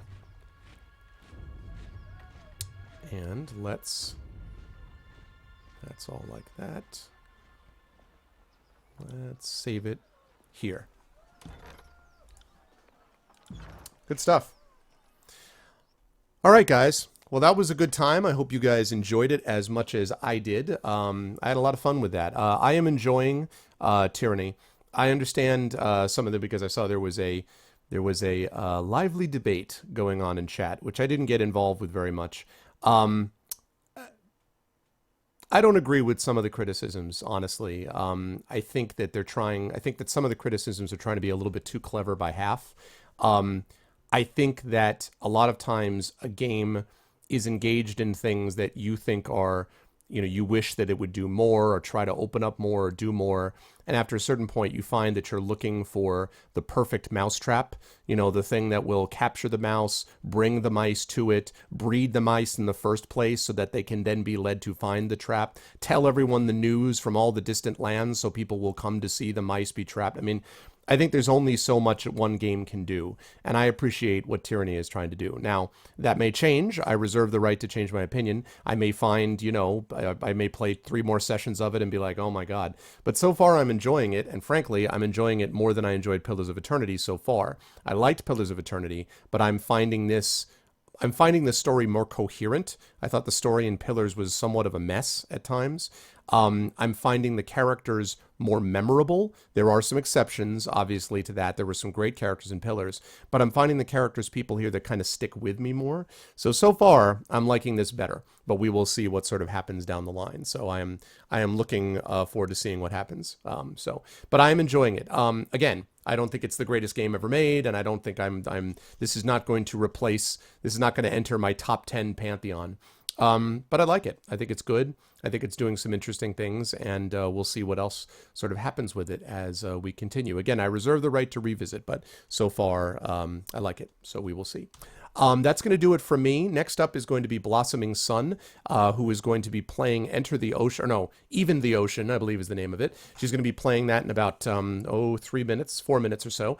I am going to be back on my channel in about an hour and a half for Dungeons & Dragons. We're going to be playing some pen and paper Dungeons & Dragons with the guys at the Infinity and Beyond crew, so that should be a lot of fun. If you're interested, make sure to stop by that. Please make sure to follow this channel. Please make sure to sub to this channel as well.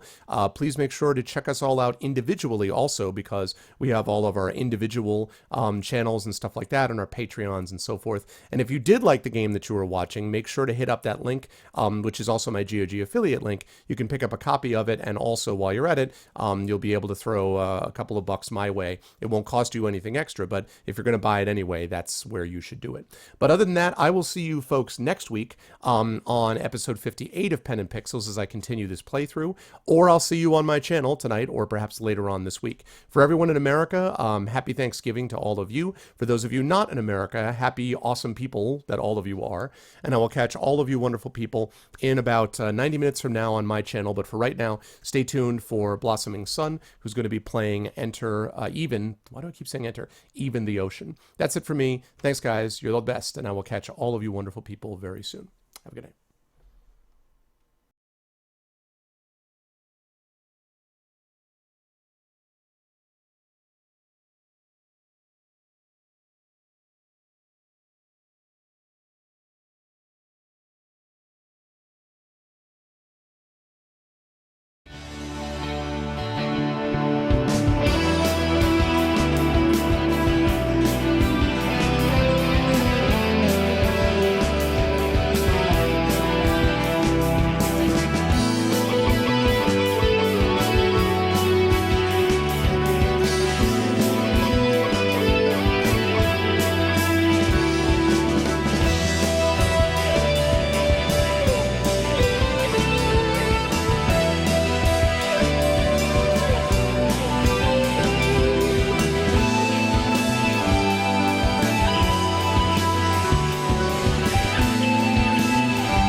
Sun is hidden far from here.